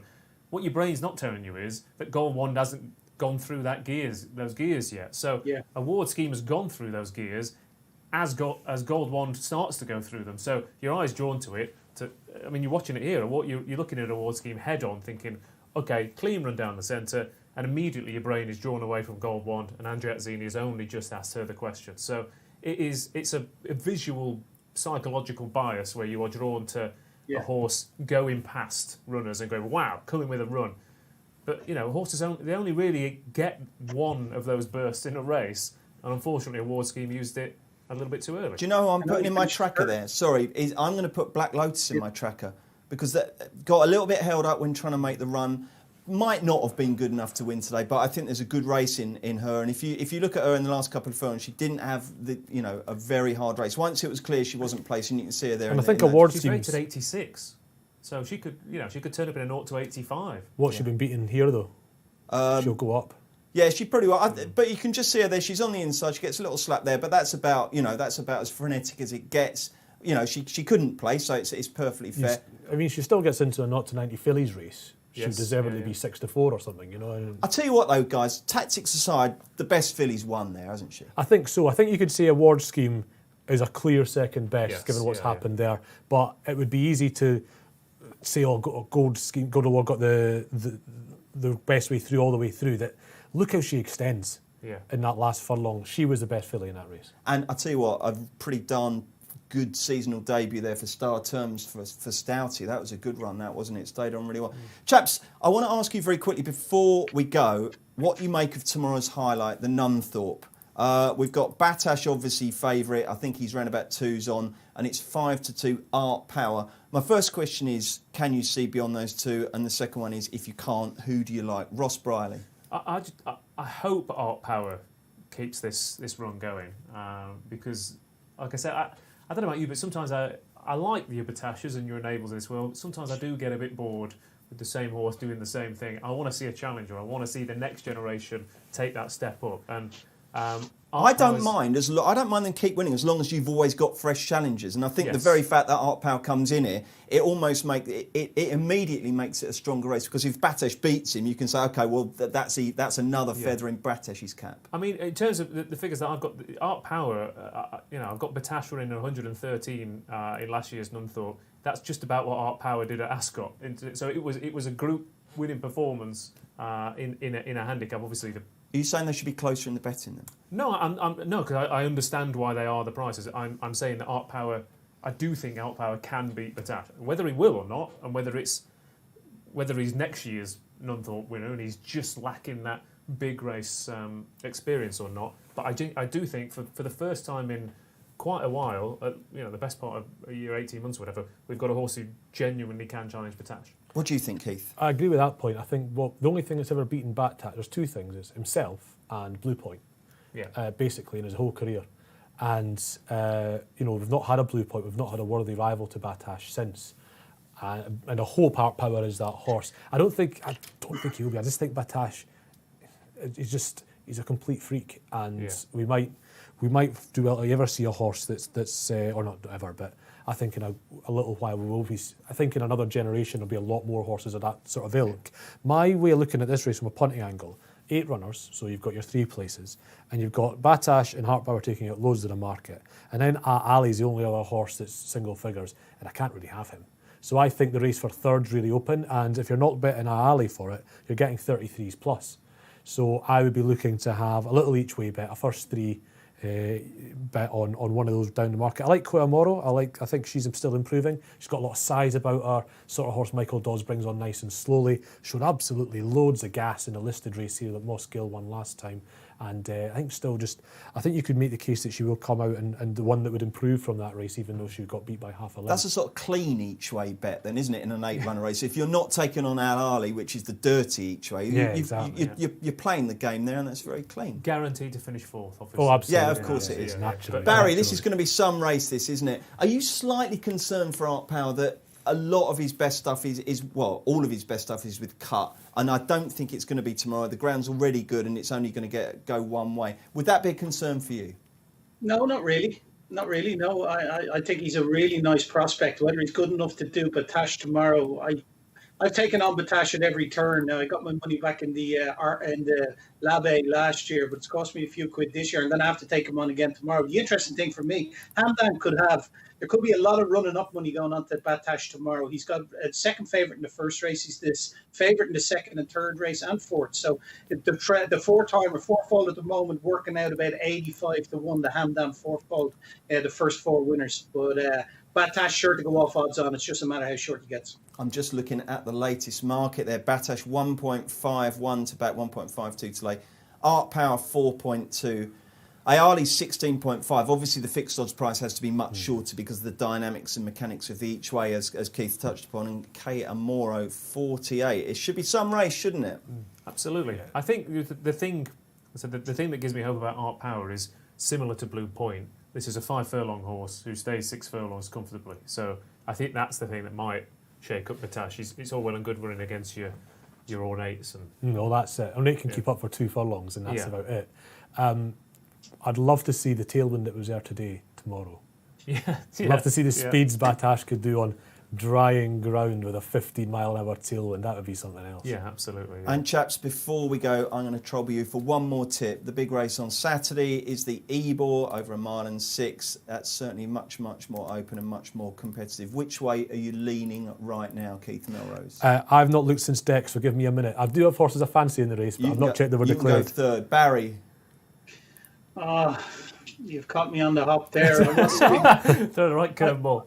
I wasn't there. I was focusing on tomorrow. I hadn't even looked at it. Don't worry, Barry. That's absolutely fine. Have you had any? Do you do any early midweek betting on these races, Ross, or do you tend to keep your powder dry until we're near the off? I know. Well, I tend to keep my powder dry till 2 furlongs in. Yeah, exactly. Yeah, after the off. But I'm just having a look at it. I mean, if I've got anything on my, I look what's on the tracker and what I'm keeping an eye out for.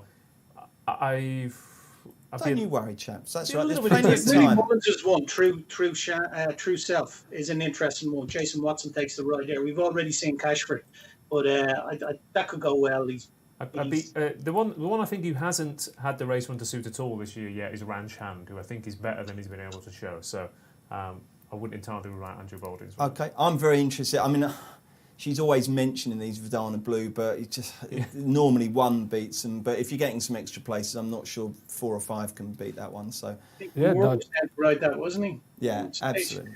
I still think he stayed at Ascot. I will say Joseph O'Brien seems to strongly fancy his one, Pondus. Jamie Spencer rides it. Yeah, expected to arrive very, very late. I know that sounds a bit cliche. I know that does sound a bit cliche, but that'll be the instructions to Pondus for. You don't need to give Jamie those instructions. That happens anyway. And anything catch your eye? We've got a couple more races at York today. What do you like? Is there anything that the viewers should be backing after we go off air? I've backed Odyssey Girl in the fillies handicap later on. This horse, I mean, in the final furlong, she'll be looking up there. Put it that way. That's the only concern about her. But they've popped headgear on her today, and she just keeps running in the really, really good races. The best fillies handicaps around. She got beat by a horse called Pretty and Grey last time out. The third Indie Angel came out and won. It's just bomb-proof form. And I mean, again, each way plays. She always travels really strongly. You could back her each way. You could back her place. You could get out in running. She's going to be there. Put it that way. She's going to be in. Odyssey Girl currently trading at 9 in the 450. Anything from you, Keith, for our remaining heats? Not today, but I do have a big fancy tomorrow that we're not going to cover. I really fancy Eagles by Day in the Lonsdale Cup. Lovely stuff. Okay, gents, fantastic. Thank you very much to Keith Melrose. Thank you to Ross Brierley. And Barry Orr, as ever, thanks for your excellence. And well done, my friend. £350 for Injured Jockeys Fund. That is great work. Neil Hubbard from Betfair takes over tomorrow. We are back for day 3 of the Ebor Festival. We'd love you to join us for that. And don't forget, if you want to get ahead, do some study on the Racing Post app. Download it now. It's free and fantastic. Please bet responsibly. We'll see you tomorrow.